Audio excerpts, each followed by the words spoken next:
இங்கே இருக்கிற எல்லோருக்கும் வணக்கம். இந்த உங்களை எல்லாம் நான் வரும்பொழுது என்னை ரொம்ப கலாட்டா பண்ணுவீங்கன்னு பயந்துக்கிட்டே வந்தேன். ஏன்னா வரும்போது ஏன்னா எனக்கு எப்பொழுதுமே கொஞ்சம் நானும் மாணவனாக இருந்ததுனால நமக்கு என்னென்ன விஷயங்கள் தெரியுங்கிறது எனக்கும் தெரியும். இந்த வளாகத்துக்கு அண்ணாமலை யூனிவர்சிட்டிக்கு நான் ஒரு 45 வருஷத்துக்கு முன்னாடி வந்திருக்கிறேன் முதல் தடவையாக. அப்போ உங்களை மாதிரி இருக்கும்பொழுது வந்தேன். ஒரு விண்ணப்ப படிவம் வாங்கிறதுக்காக வந்தேன். அதாவது அப்ளிகேஷன் ஃபாரம், அந்த விவசாய படிப்புக்காக வாங்கிட்டு போனேன். அதுக்கு பிறகு கோயம்புத்தூர் விவசாய கல்லூரியிலேயும் போய் வாங்கிட்டு வந்து 2 இடத்துக்கும் விண்ணப்பம் போட்டேன். அங்கேருந்து முதல்ல விண்ணப்பம் வந்தது, அதனால் அங்கே போய் சேர்ந்தேன். இல்லைன்னா இன்றைக்கி நானும் இங்கே ஒரு பழைய மாணவனாக இருக்க வேண்டிய ஆள். முன்னாடி அந்த விண்ணப்பம் இங்கே சேர்ந்துருக்கலாம். எதுக்காக நான் சொன்னேன்னா, இந்த மாதிரி கல்லூரி விழாக்களில் பேசுகிறதுங்கிறது ரொம்ப கொஞ்சம் சங்கடம். அதாவது அந்த தொழில்முறை பேச்சாளர்களுக்கு அது ரொம்ப சாமர்த்தியமாக இருக்கலாம். நான் ஒரு தொழில்முறை பேச்சாளர் கிடையாது. ஏதோ வானொலி தொலைக்காட்சி பேசுகிறதுனால மறுபடியும் இங்கே கூப்பிட்டு பேச சொன்னாங்க. இது மாதிரி ஏன் பேச தயக்கம்னா, இந்த வயசில் ஒருத்தர் பேசுகிறத ரொம்ப நேரம் கேட்டுக்கிட்டு இருக்கிறது ரொம்ப கஷ்டம். அது உங்களுக்கு நல்லா தெரியும். ஏன் பேச தயக்கம்னா, இந்த வயசில் ஒருத்தர் பேசுகிறத ரொம்ப நேரம் கேட்டுக்கிட்டு இருக்கிறது ரொம்ப கஷ்டம். அது உங்களுக்கு எனக்கும் நல்லா தெரியும். அதில் என்ன, சின்ன குழந்தைகள்லேருந்து பெரியவங்க வரைக்கும் நான் பார்த்துருக்குறேன். இந்த மாதிரி அந்த எல்கேஜி யூகேஜி படிக்கிற குழந்தைகள் இருக்கு இல்லையா, அதில் கூப்பிட்டு என்னை பேச சொல்லுவாங்க சென்னையில். அவங்களுக்கு மாதிரி இந்த குழந்தைகளை உட்கார வச்சு காக்கா கதை நரி கதை ஏதாவது சொல்கிறது உண்டு. அப்படி சொல்லும் பொழுது அவங்க எப்போ பொறுமை இழக்கிறாங்கங்கிறதுக்கு ஒரு அடையாளம் என்னென்னா, அந்த முதல் வரிசையில் உட்காந்துருக்கிற குழந்தை லேசாக தரையை கீறுவான், லேசாக அப்படி இல்லைன்னா பக்கத்தில் இருக்கிறவனை ஒரு பென்சிலால் குத்துவான். இது அவன் பொறுமை இழக்கிறான்னு அர்த்தம். அதுபோல் ஒவ்வொரு இடத்துல, இப்போ பள்ளிக்கூடத்தில் ஹைஸ்கூலுன்னா கொட்டாய் விடுவார்கள். இப்போ காலேஜுன்னா இது மாதிரி பண்ணுவீங்க, ஏதாவது விசில் அடிக்கிறது இப்படி. அதனால் எப்போ முடிக்கணும் எப்போ தொடங்கணுங்கிறது அது ஒரு பெரிய முக்கியமான கட்டம். இதில் எனக்கு ரொம்ப பிடிச்சது இந்த முதியோர் இல்லங்களில் பேசுகிறது தான் ரொம்ப பிடிக்கும். அந்த சென்னையில் பென்ஷனர் அசோசியேஷன் இருக்குது. அதாவது முதியவர்கள் எல்லாம் 80 வயசு 85 வயசை தாண்டினவங்க, ஒரு காலத்தில் பெரிய பதவியிலேருந்து ஓய்வு பெற்றவர்கள். அவங்க கூப்பிட்டு என்னை பேச சொல்லுவாங்க. அதுக்கு மட்டும் யாரும் எந்த சத்தமும் போட மாட்டாங்க. நானும் எவ்வளவு நேரம் வேணாலும் பேசிக்கிட்டு இருப்பேன். அவ்வளவு பேர் முகமும் என்னையே கவனிச்சிக்கிட்டு இருக்கோம்.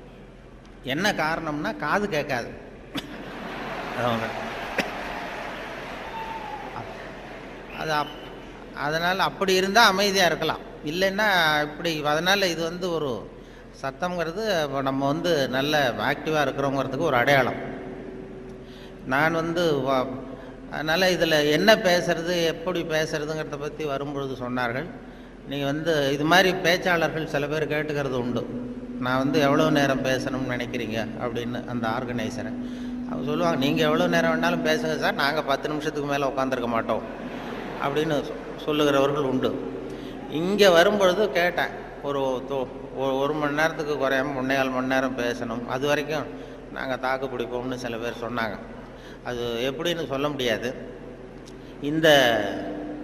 இங்கே வரும்பொழுதே ஏதோ உங்கள் பல் கோளரங்கத்துக்கு அவசியம் வாருங்கள்னு ஒரு போர்டு வச்சுருந்தீங்க. இங்கே அண்ணாமலை யூனிவர்சிட்டி வரும்போது வழியில் பார்த்தேன், உங்கள் பல்லாண்டு காலம் பாதுகாப்பாக இருக்கணுமா அப்படின்னா எங்கள் பல் கோளரங்கத்துக்கு வாங்கோ அப்படின்னு விளம்பரம். அது நான் உடனே பயந்துட்டேன். பத்திரமா இருக்கணும்னா மரியாதையாக வந்துருங்க, இல்லைன்னா பல்ல உடச்சிருவேங்கிறது மாதிரி இருக்குது. நல்லா பாதுகாப்பாகணும், அவசியம் வாங்கணும்னு கூப்பிடுறது மாதிரி, ஏதோ அன்பாக கூப்பிடுறது மாதிரி மிரட்டுறதாக அதை உணர்ந்தேன்.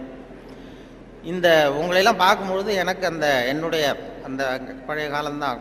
கோயம்புத்தூர் விவசாய கல்லூரியில் போய் சேர்ந்தது. அப்போ தான் இந்த இந்திய எதிர்ப்பு போராட்டம் பெரிய பிரபலமாக நடந்த 65. அப்போ கோயம்புத்தூரில் நாங்கள் அங்கே அப்போ படிச்சுக்கிட்டு இருந்த நேரம் அது, அந்த காலம். அப்போல்லாம் இந்த ரேகிங் அதுவும் ஒரு பெரிய விஷயமா இருந்தது அப்போல்லாம். இப்போலாம் அது ஒரு பெரிய கட்டுப்பாட்டுக்கு வந்திருக்கு. நான் போய் முதல்ல சேர்ந்ததுமே விவசாய கல்லூரியில் கோயம்புத்தூரில் ஒரு சீனியர் மாணவர்கள் 2-3 பேர் வந்தாங்க. இங்கே கூப்பிட்டு போய் தனியாக அவங்க ரூமுக்கு அழைச்சிட்டு போய் நாங்கள் வந்து ஒன்றும் கலாட்டா பண்ண மாட்டோம், ஒன்றும் கேலி பண்ண மாட்டோம். ஆனால் நாங்கள் வந்து எங்களுடைய ரேங்கிங்கில் ஒரு நாகரிகம் இருக்கும். அதனால் நாங்கள் சொல்கிறத நீ செஞ்சுட்டீங்கன்னா வேறு ஒன்றும் உன்னை தொந்தரவு பண்ண மாட்டோம் அப்படின்னு என்னை பிடிச்சி எடுத்துகிட்டு போனாங்க. நான் அப்பா தினமாக போனேன். என்ன சார் செய்யணும்னு கேட்டேன். அந்த சீனியர் ஸ்டூடெண்ட்ஸ் என்ன சொன்னாங்கன்னா, நாங்கள் வந்து கொஞ்சம் பழைய துணியெலாம் வச்சுருக்குறோம், சலவைக்கு போட வேண்டியது. அது அங்கே போய் சலவை கடையில் எங்களுக்காக இதை கொண்டு போய் நீ போட்டுட்டு வரணும், அவ்வளோதான், வேறு ஒன்றும் இல்லை அப்படின்னாங்க. பரவாயில்ல, இவ்வளவு நாகரிகமான ஒரு ரேக்கிங் நடக்குதே அப்படின்னு சொல்லி, இதை எங்கே சார் போடணும், நான் போட்டுறேன், செலவு கடை எங்கே இருக்குன்னா அதுவும் தெரியுது பாரு அப்படின்னு சொன்னாங்க. உடனே அவங்க பழைய துணியெல்லாம் மூட்டையை கட்டி கொண்டு போய் அப்படியே போட்டு நீ ரூமுக்கு போகலாம்ப்பா, வேறு ஒன்றும் நாங்கள் ஒன்றும் பண்ண மாட்டோம்ட்டாங்க. நான் இந்த பழைய துணியை தூக்கிட்டு போய் அங்கே கதவை தட்டி திறந்து விட்ற வெளில வந்தார். இந்தாங்க சார் என்னென்னு கேட்டபோது, இது பழைய துணி சலவைக்காக போட வந்தேன் அப்படின்னேன். யார் கொடுத்தது அப்படின்னு கேட்டார். அந்த பழைய மாணவர்கள், அந்த சீனியர் ஸ்டூடெண்ட்ஸு கொடுத்தாங்கன்னு. கவலைப்படாத, நீ இங்கே வச்சுட்டு போ, நான் பார்த்துக்கிறேன், நான் தான் வார்டன். இது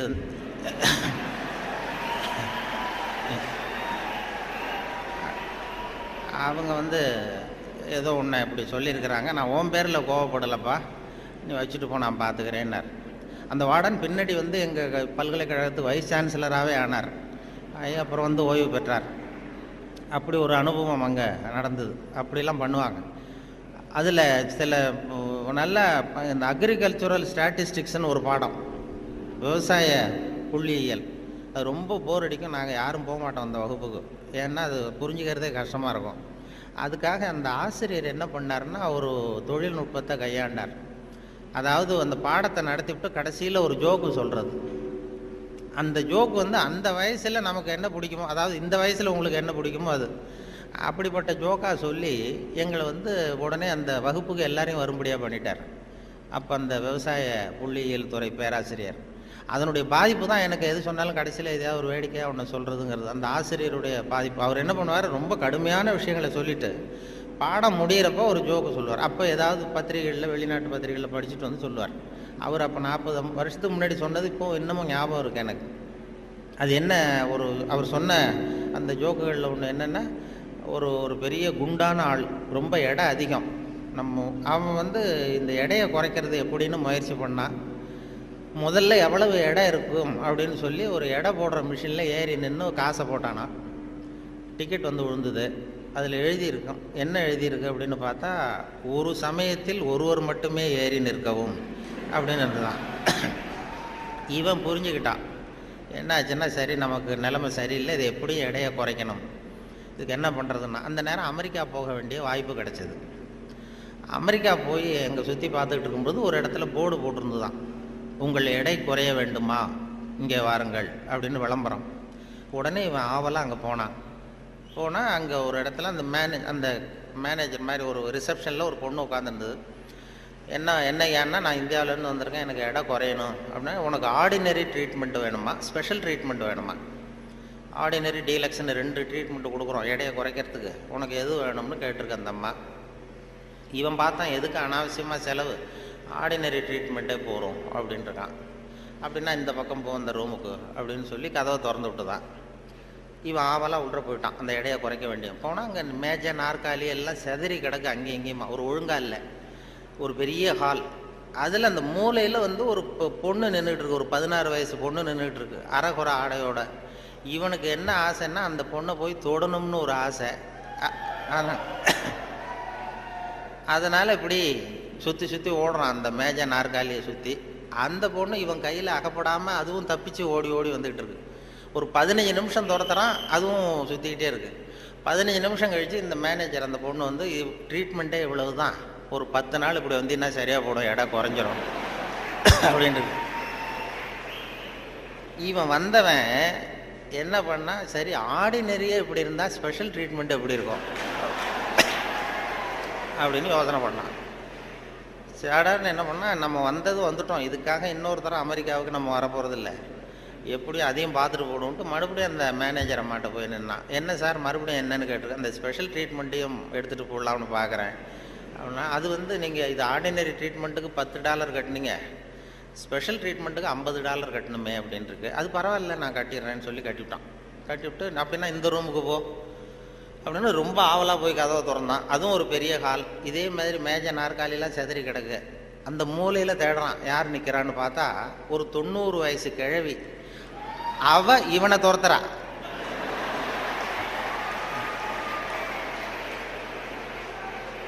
இவன் தப்பிச்சா போறோம்னு சுற்றி சுற்றி ஓடி வரான். வந்து வெளியில் வந்து விறுவிறுக்க ஓடி வந்து போகிறோம் சார் அப்படின்னா, இது ஒரு 4 நாள்லேயே சரியாக போடுங்க உங்களுக்கு அப்படின்ட்டு வந்துட்டான். இதை எங்கள் ஆசிரியர் கோயம்புத்தூர் விவசாய கல்லூரியில் ஒரு பாடத்தை, கடுமையான பாடத்தை நடத்திவிட்டு, அக்ரிகல்ச்சுரல் ஸ்டாட்டிஸ்டிக்ஸுங்கிற பாடத்தை நடத்திட்டு கடைசியில் சொன்ன ஜோக் அது எங்களுக்கு, அதாவது வகுப்புக்கு தவறாமல் போகணுங்கிறதுக்காக அவர் சொன்னது அது. இப்போ அதனுடைய விளைவு என்னென்னா, இப்போ எனக்கு 45 வருஷம் 50 வருஷம் கழித்து அந்த ஜோக்கு ஞாபகம் இருக்குது, பாடம் மறந்து போச்சு.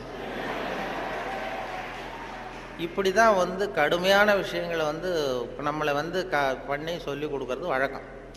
அதே போல் எனக்கு இந்த பொறியியல் துறைக்கும் வர வேண்டிய வாய்ப்பு கிடைச்சிது.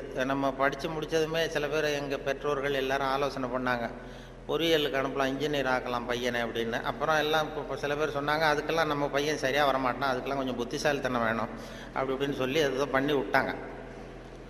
அப்போது சொல்கிறது உண்டு, ஒரு பையனுக்கு வந்து சின்ன வயசுலேயே அவனை வந்து எந்த துறையில் சேர்க்கறது அப்படிங்கிறது ஒரு முக்கியமான விஷயம். ஒரு அம்மாவுக்கு தன்னுடைய பையனை எதில் இன்ஜினியரிங் காலேஜில் சேர்க்கணும்னு ஆசை. எந்த துறையில் சேர்க்கறது? சிவில் இன்ஜினியர் ஆக்கலாமா, மெக்கானிக்கல் இன்ஜினியர் ஆக்கலாமா, அதை வந்து அல்லது எலக்ட்ரிக்கல் இன்ஜினியர் ஆக்கலாமா அப்படின்னு ஒரு அம்மாவுக்கு ஆசை. அப்போ எல்லா துறையும் இருக்கீங்கன்னு அர்த்தம். இந்த பையனை எந்த துறையில் சேர்க்கறது அம்மாவுக்கு முடிவு பண்ண முடியல, அப்பாவாலையும் ஒன்றும் சொல்ல முடியல. உடனே இவர் என்ன பண்ணார், பையனை அழைச்சிட்டு ஒரு மனோதத்துவ டாக்டர்கிட்ட போனார். ஒரு உளவியல் டாக்டர்கிட்ட போய், சைக்கியாட்ரிஸ்ட், இது மாதிரி என்னம்மா விஷயம்னு கேட்டிருக்காரு அந்த டாக்டர். ஒன்றும் இல்லை சார், என் பையனை வந்து மேற்கொண்டு படிப்புக்கு சேர்க்கணும், இன்ஜினியரிங் காலேஜில் சேர்க்கணும். சிவில் இன்ஜினியர் தேவலாமா, மெக்கானிக்கல் இன்ஜினியரா, எலக்ட்ரிக்கல் இன்ஜினியரா, எது இவனுடைய சுபாவத்துக்கு தகுந்தாப்புல நீங்கள் வந்து ஒரு துறையை சொன்னீங்கன்னா அது ஈஸியாக இருக்கும் படிக்கிறதுக்கு. அதுதான் உங்களை மன ரீதியாக நீங்கள் ஆராய்ச்சி பண்ணி சொல்லுங்கன்னு அழைச்சிட்டு வந்துருக்கு. இது ஒன்றும் கஷ்டம் இல்லைம்மா, ஈஸியாக கண்டுபிடிச்சிடலாம் அப்படின்னு அந்த டாக்டர் உடனே அந்த பையனை கூப்பிட்டு, என்னப்பா நல்லா இருக்கே அப்படின்னு தட்டி கொடுத்தார். சின்ன பையன் பொடியன். இவனுடைய சுபாவம் என்னங்கிறத நான் ஈஸியாக கண்டுபிடிச்சி சொல்லிடுறேன், அதுக்கு தகுந்தாப்புல இப்போ இருந்தே சொல்லி கொடுத்து நீங்கள் பழக்கி கொண்டு வரலாம் அப்படின்னு சொல்லிட்டு ஒரு நர்ஸை கூப்பிட்டார். நர்ஸ்னு தான் அந்த அம்மா வந்தது. இந்த பாரு, இது மாதிரி ஒரு மேஜையில் ஒரு சுத்தியல் கொண்டு வந்து வை, ஒரு கொரடு கொண்டு வந்து வை, ஒரு ஸ்க்ரூ டிரைவரை கொண்டு வந்து வை. இந்த பையனை அப்படி கொண்டு வந்து விடுவோம்.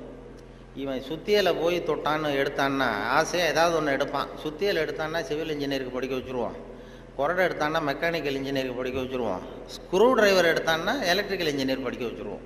இது அவனுடைய சுபாவத்தை கண்டுபிடிக்கிறது சுலபமான வழி அப்படின்னு டாக்டர் சொல்லிட்டார். ரொம்ப ஈஸியாக அந்த நர்ஸு கொண்டு வந்து ஒரு கொரடு, ஒரு சுத்தியல், கொரடு, ஸ்க்ரூ டிரைவர் வச்சுட்டு அப்படி ஒதுங்கி நின்றுது. பையனை கொண்டு வந்து விட்டாங்க. பையன் என்ன பண்ணா, நேராக போய் அந்த நர்ஸை கட்டி பிடிச்சிக்கிட்டான்.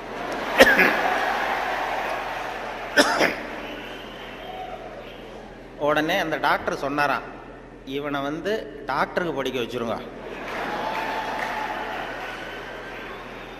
அதுதான் அவனுக்கு அவன் சுபாவத்துக்கு பொருத்தமாக இருக்கும் அப்படின்னு சொல்லுவாங்க. அப்படி ஒருத்தருடைய சின்ன வயசுலேயே நம்ம எந்த துறைக்கு கொண்டு போகலாம் என்ன ஏதுங்கிறது இளையும் பயிர் முளையில் தெரியும்பாங்கள்ல, சின்ன வயசுலேயே தெரிஞ்சிடும். அது பெரிய பெரிய இதெல்லாம் ஒரு பெரிய எழுத்தாளர் மேல்நாட்டில் பிற்காலத்தில் வந்து பெரிய எழுத்தாளர் ஆனாராம். அவருக்கு சின்ன வயசில் படிக்கும் பொழுது ஒரு கட்டுரை எழுத சொல்லியிருக்கிறார் வாத்தியார். என்ன கட்டுரைன்னா, விபத்து அப்படின்னு தலைப்பு. விபத்துன்னு சொல்லி ஒரு கட்டுரை அல்லது கதை எழுதுங்கன்னு சொல்லியிருக்கார்.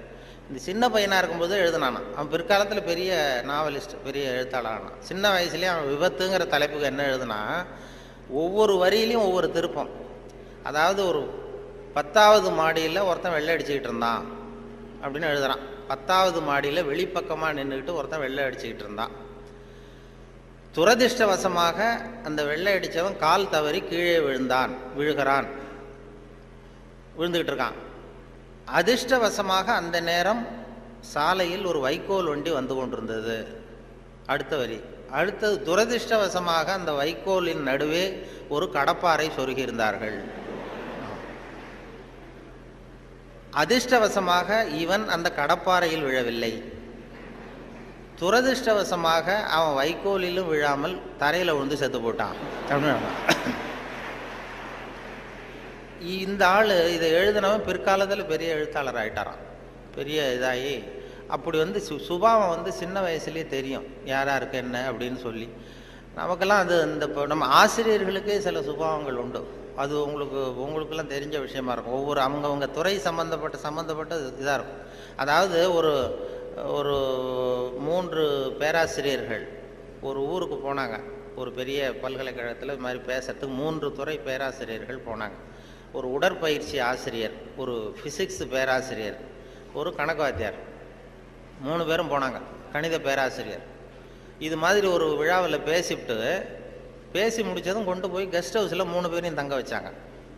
நாளைக்கு மறுநாள் அவங்க ஊருக்கு போகணும். இது மாதிரி விழாவில் கலந்துக்கிட்டு முடிஞ்சதும் கணித பேராசிரியருக்கு ஒரு ரூம், இவருக்கு அந்த ஃபிசிக்ஸ் பேராசிரியருக்கு ஒரு ரூமு, உடற்பயிற்சி ஆசிரியருக்கு ஒரு ரூம் போட்டு கொடுத்தாச்சு. இது மேல்நாட்டில் நடந்தது. அதனால் என்னென்னா அவங்களுக்கு அந்த ஆகாரம்லாம் டப்பாவிலே வச்சுருக்குறாங்க. அந்த டப்பாவில் டின்னு ஃபுட்டுங்கிறாங்கல்ல, அது மாதிரி டின்னில் அடைச்சி அவங்க ரூமில் வேண்டிய ஆகாரமெல்லாம் வச்சு கொடுத்து கொண்டு போய் விட்டு வந்துட்டாங்க. அந்த வந்துட்டு மறுநாள் காலையில் எழுந்திரிச்சார் இந்த ஆர்கனைசர். அப்போ தான் அவருக்கு அப்படியே பதறி போயிட்டார். ராத்திரி அந்த 3 பேராசிரியர்களுக்கும் 3 டப்பாவில் உணவு கொடுத்தோம், ஆகாரம்.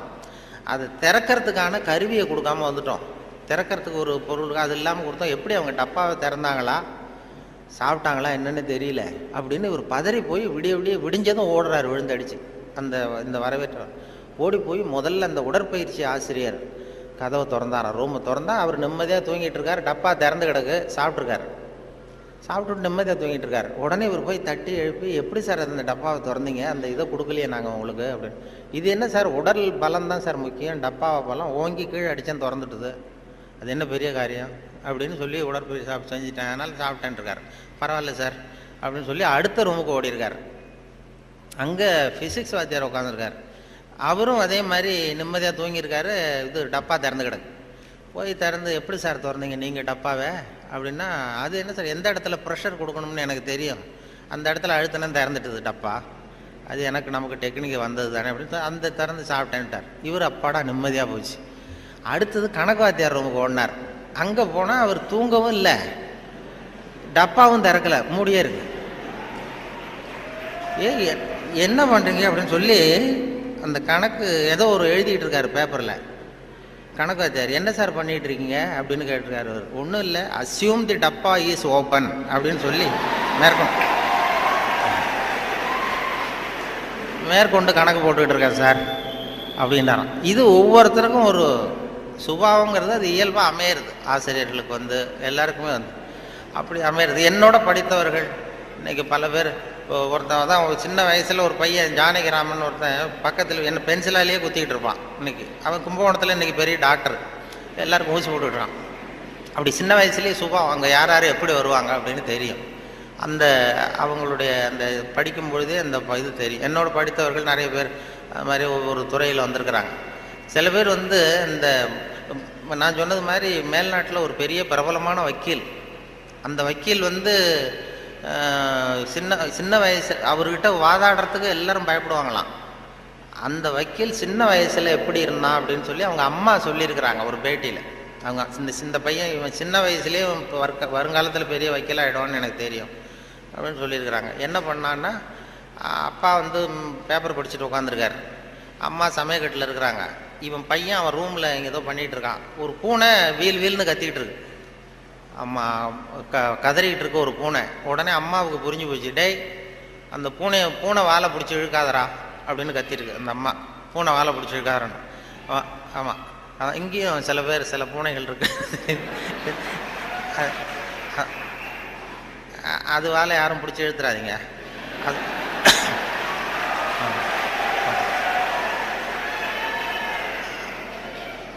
பூனை வாழை பிடிச்சி இழுக்காரான்னு அந்த அம்மா கத்திருக்கு. அப்பா அவன் சொன்னானா, அம்மா நான் பூனை வாழை பிடிச்சி இழுக்கலை, பூனை தான் அது வாழை பிடிச்சி இழுத்துக்கிட்டு இருக்குன்றான். நான் ஒன்றும் பூனைக்கு இடைஞ்சல் பண்ணல, பூனை தான் வாழை இழுத்துக்கிட்டு இருக்கு, நான் அது வாழை இழுக்கலன்றான். ஓடி போய் பார்த்துருக்குறாங்க அம்மாவும் அப்பாவும். பார்த்தா இவன் பூட்ஸு காலால் மிரிச்சிக்கிட்டு இருக்கான், பூனை வாழை இழுத்துக்கிட்டு இருக்கு. அவன் பிற்காலத்தில் பெரிய வக்கீல் ஆகிட்டான். அதாவது ஒரு தான் பேரில் தப்பு இல்லைங்கிறது மாதிரி பேசினா பாருங்க. அவங்க அம்மா வந்து சொல்லியிருக்கு. இப்படி அது சின்ன வயசில் அவங்கவுங்களுக்கு அந்த இது இருக்கும். சில பேருக்கு ஆராய்ச்சி விஞ்ஞான மனோபாவம் வந்துடும். விஞ்ஞானம் சில பேர் சின்ன வயசுலேயே ஒருத்தன் மூஞ்சில் ஒருத்தன் குத்திட்டு இருப்பான். சின்ன இளம் வயசுலேயே ஒருத்தன் மூஞ்சில் ஒருத்தன் குத்திட்டு இருப்பான். அவங்கெல்லாம் பிற்காலத்தில் சட்டசபைக்கு வரலாம். சட்டசபைக்கு வந்து பெரிய அவங்க சுபாவத்துக்கு தகுந்த மாதிரி ஒரு துறையை தேர்ந்தெடுக்கணும். அதனால் இதில் எல்லாம் இப்போ பொறியியல் மாணவர்கள் தான் இருக்கிறாங்களா, எல்லாரும் கலந்துருக்கிறாங்களான்னு தெரியல. ஏன்னா நீங்கள்லாம் ரொம்ப கொடுத்து வச்சவர்கள். இந்த பள்ளிக்கூடத்தில் இப்படிப்பட்ட ஒரு பெரிய நிறுவனத்தில் படித்தவங்கலாம் இன்றைக்கி பெரிய பெரிய அளவில் இருக்கிறாங்க.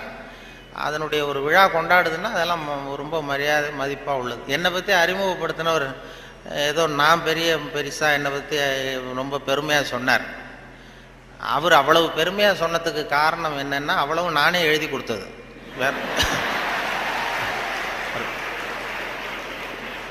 அது ஏன்னா வந்ததுமே ஒரு பேப்பரை கொடுத்து, அந்த கெஸ்ட் ஹவுஸு போகும்பொழுது ஒரு 2 பேப்பரை கொடுத்து உன்னை பற்றி எழுதிட்டு வான்னு சொல்லி கொடுத்து அனுப்புனார். உடனே எழுதிட்டு வந்து கொடுத்தேன். அப்படியே படித்தார். அது இவ்வளவு தூரம் விடாமல் சொல்லுவார்னு தெரிஞ்சிருந்தா இன்னும் கூட எழுதி கொடுத்துருக்கலாம் கொஞ்சம்.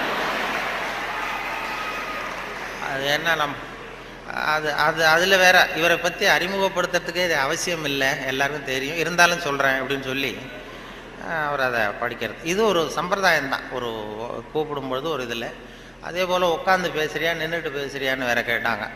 அது எப்படி நீங்கள் ஏற்பாடு பண்ணியிருக்கிறீங்களோ அப்படி பேசிடுறோம் சார், இதில் என்ன அப்படின்னு 2 இருந்தது. உட்காந்து பேசு. ஏன்னா இந்த பேச்சாளர்கள் கடவுளுக்கு தான் 3 கோலங்கள் சொல்லுவாங்க. நின்ற கோலம், அமர்ந்த கோலம், கிடந்த கோலம் அப்படின்னு இந்த ஆன்மீகத்தில் சொல்லுவாங்க. நின்ற கோலத்தில் அருள் பண்ணுறவர் யார்? திருப்பதி வெங்கடாஜலபதி அப்படி வைங்களேன். அமர்ந்த கோலம்னு பார்த்தா ஐயப்ப சாமி அமர்ந்த கோலம்.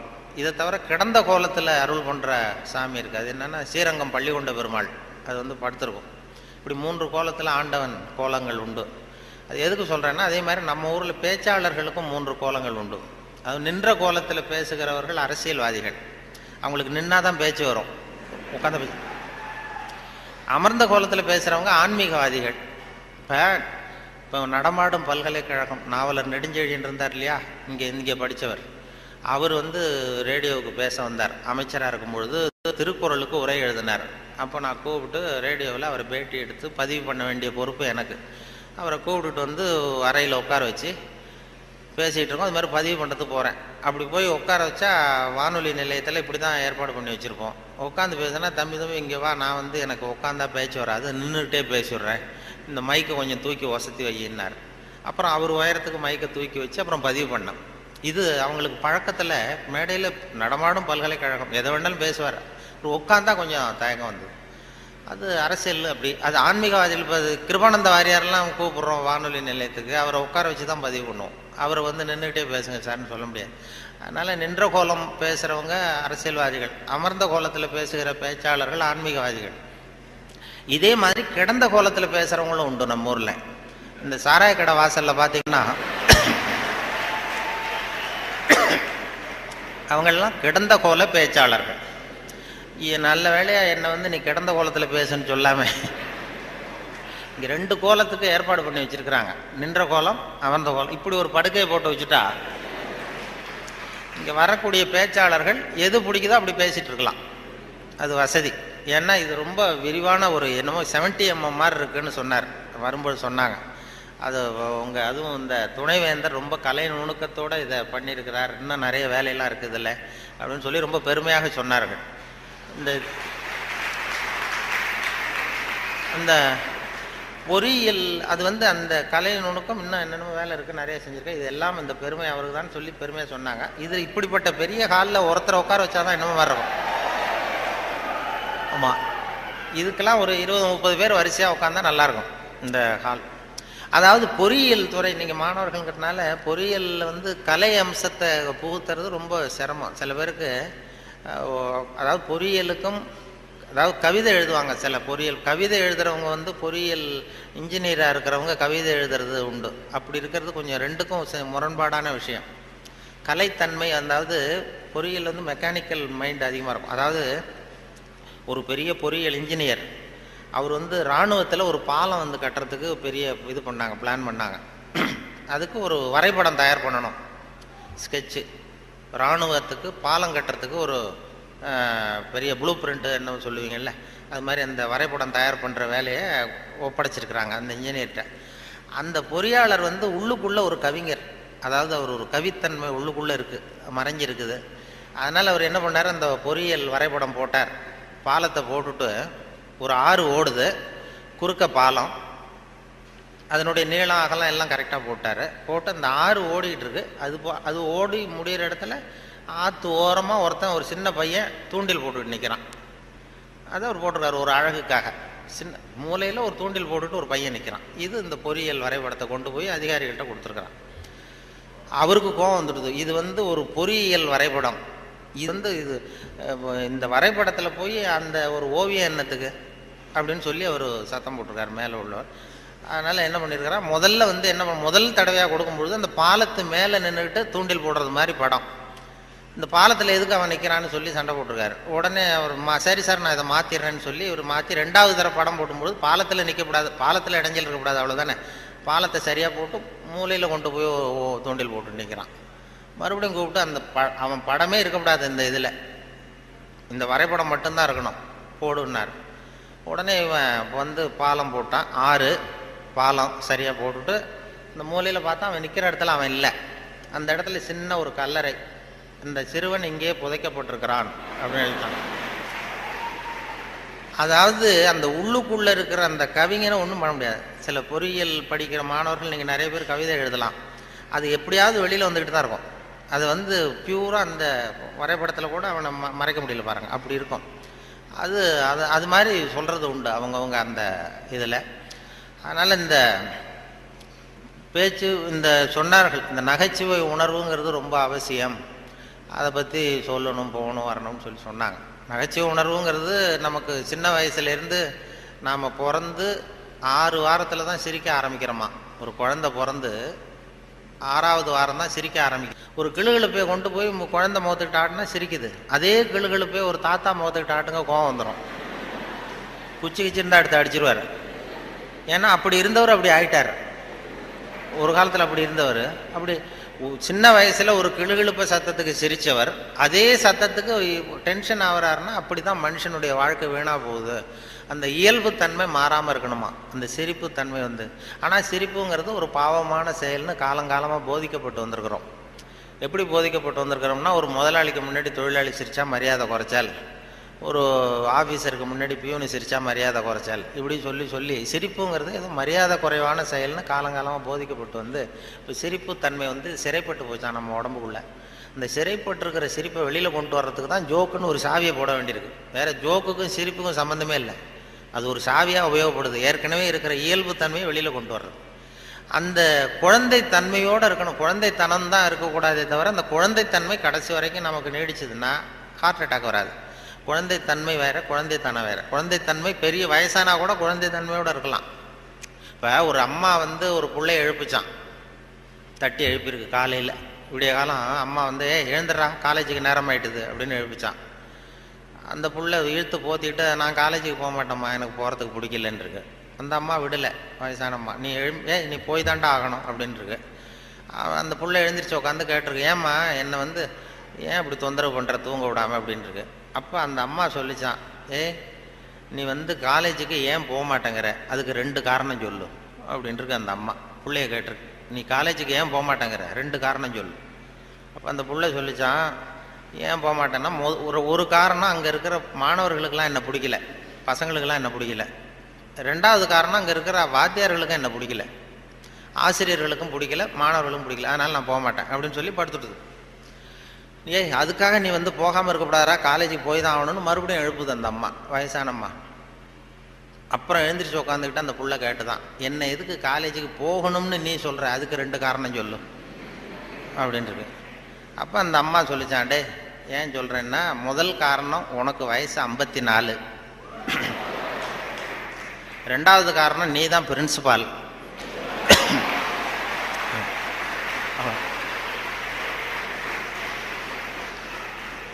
அதாவது 54 வயசுலேயும் அவர் குழந்தைத்தன்மையோடு இருக்கார் பாருங்க. அவங்க அம்மாவுக்கு அது புள்ள தானே, அதுதான் குழந்தைத்தன்மைங்கிறது, குழந்தைத்தனம் இல்லை. அது குழந்தைத்தனங்கிறது வேற, குழந்தை தன்மைங்கிறது வேற. அந்த குழந்தைத்தன்மை மாறாமல் மனுஷன் வாழணும்னு சொல்லி இப்போ சொல்கிறாங்க. நமக்கு வருகிற நோய் நொடிக்கெல்லாம் அதுதான் காரணம். இப்போ ஹார்ட் அட்டாக் திடீர்னு வர்றதுக்கு அதுதான் காரணம். மன இருக்கம் வரக்கூடாது. குழந்தைய எல்லாரையும் குழந்தைய ஆக்க முடியாது, ஆனால் குழந்தை தன்மையை நம்ம வளர்த்துக்கலாம். இந்த 200 தடவை சிரிப்பு தன்மையை இருந்துகிட்டு இருக்கலாம். எல்லாரையும் குழந்தை ஆக்கிறதுக்கு வழி விஞ்ஞானத்தில் இது வரைக்கும் வழி கிடையாது. ஒரு டாக்டர் கண்டுபிடிச்சாராம். ஒரு டாக்டர் என்ன கண்டுபிடிச்சாருன்னா, ஒரு மாத்திரை சாப்பிட்டா 1 வயசு குறையும் அப்படின்னு ஒரு மாத்திரையை கண்டுபிடிச்சாராம் ஒரு டாக்டர். ஒரு மாத்திரை சாப்பிட்டீங்கன்னா 1 வயசு குறையும். உடனே ஒரு பாட்டியம்மா போச்சு, 90 வயசு பாட்டி, எனக்கு ஒரு பாட்டில் மாத்திரை கொடுங்க டாக்டர் அப்படின்னு வாங்கிட்டு வந்துருக்கு. வாங்கிட்டு வந்து ஒரு மாத்திரை சாப்பிட்டா 1 வயசு குறையும்னாரா. மறுநாள் ஒரு 30 வயசு பொண்ணாக மாறி இது போயிருக்கு. முதல் நாள் 90 வயசு பாட்டியாக போச்சு, 30 வயசு பொண்ணாக மாறி அதே டாக்டர்கிட்ட போச்சு. இடுப்பில் ஒரு வயசு கை குழந்தை, அது சட்டை கிட்ட போடாமல் கட்டை வரல வாயில் வச்சுட்டு உட்காந்துருக்கு. தூக்கிக்கிட்டு அதே டாக்டர்கிட்ட போயிருக்கு. போனதும் அந்த டாக்டர்கிட்ட சொன்ன, ஏம்மா வந்திருக்கேன்னு கேட்டார்.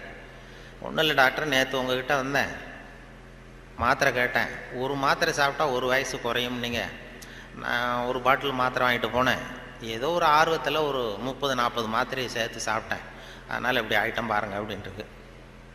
டாக்டர் சொன்னார், இதுக்கு ஏமா வருத்தப்படுற, எல்லாரும் வயசு குறையணும்னு தான் நினைக்கிறாங்க, உனக்கு வயசு குறைஞ்சிட்டது, சந்தோஷப்படும், இதுக்கே மறுபடியும் என்னை தேடிட்டு வந்தேன்னா. அப்போ இந்த அம்மா சொல்லிச்சான், என்னை பற்றி பரவாயில்ல டாக்டர், இடுப்பில் பாருங்கள் 1 வயசு கை குழந்தை, இது ரொம்ப ஆர்வத்தில் ஒரு 70-80 மாத்திரையை சாப்பிட்டுட்டுது, இது என் வீட்டுக்காரரு.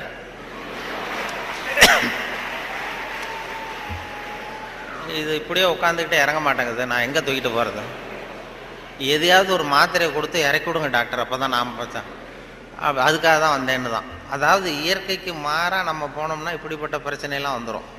அப்புறம் வழியில் போகும்போது இடுப்பில் ஒரு குழந்தைய தூக்கிட்டு வந்தால் நம்ம கேட்கணும் அந்த அம்மாட்ட, ஏம்மா இது உன் பிள்ளையா உங்கள் வீட்டுக்காரரான்னு கேட்கணும்.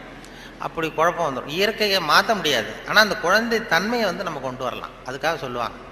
ஏன்னா இதய நோய் இன்றைக்கி வராதவர்கள் 2 பேருக்கு வர்றதில்லை. ஹார்ட் அட்டாக் வராத குரூப் யாருன்னா, இந்த நரிக்குறவர்களுக்கு இது வரைக்கும் வந்ததே கிடையாது இதய நோய். வாழ்க்கையை ரொம்ப லேசாக எடுத்துக்கிறவங்க. அவங்களுக்கு வெற்றியும் சந்தோஷத்தை தரும், தோல்வியும் சந்தோஷத்தை தரும். அது இப்போ எங்கள் ஊரில் எல்லாம் இந்த துப்பாக்கி சுடுறதுக்கு, இந்த வேட்டைக்கு துப்பாக்கி வச்சுருப்போம் எங்கள் ஊர் பக்கம் அந்த காட்டில். அது நரிக்குறவர் சுடுவாங்க, கூட்டமாக பறந்து போகிறப்ப சுட்டால் ஒரு பறவை விழுந்ததுன்னா சந்தோஷப்படுவார், துள்ளுவார். அதே மாதிரி தப்பிச்சு போனாலும் துள்ளுவார், ஆகா எவ்வளோ அருமையாக போகுதுன்னு. நமக்கு தான் பயமாக இருக்கும், ஐயோ ஒரு குண்டு வேஸ்ட் ஆகிட்டுதுன்னு. அதனால் நரிக்குறவர்களுக்கு வர்றதில்லை.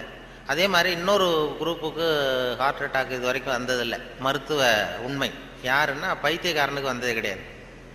பைத்தியக்காரங்களுக்கு இது வரைக்கும் ஹார்ட் அட்டாக்கே வந்ததில்லை.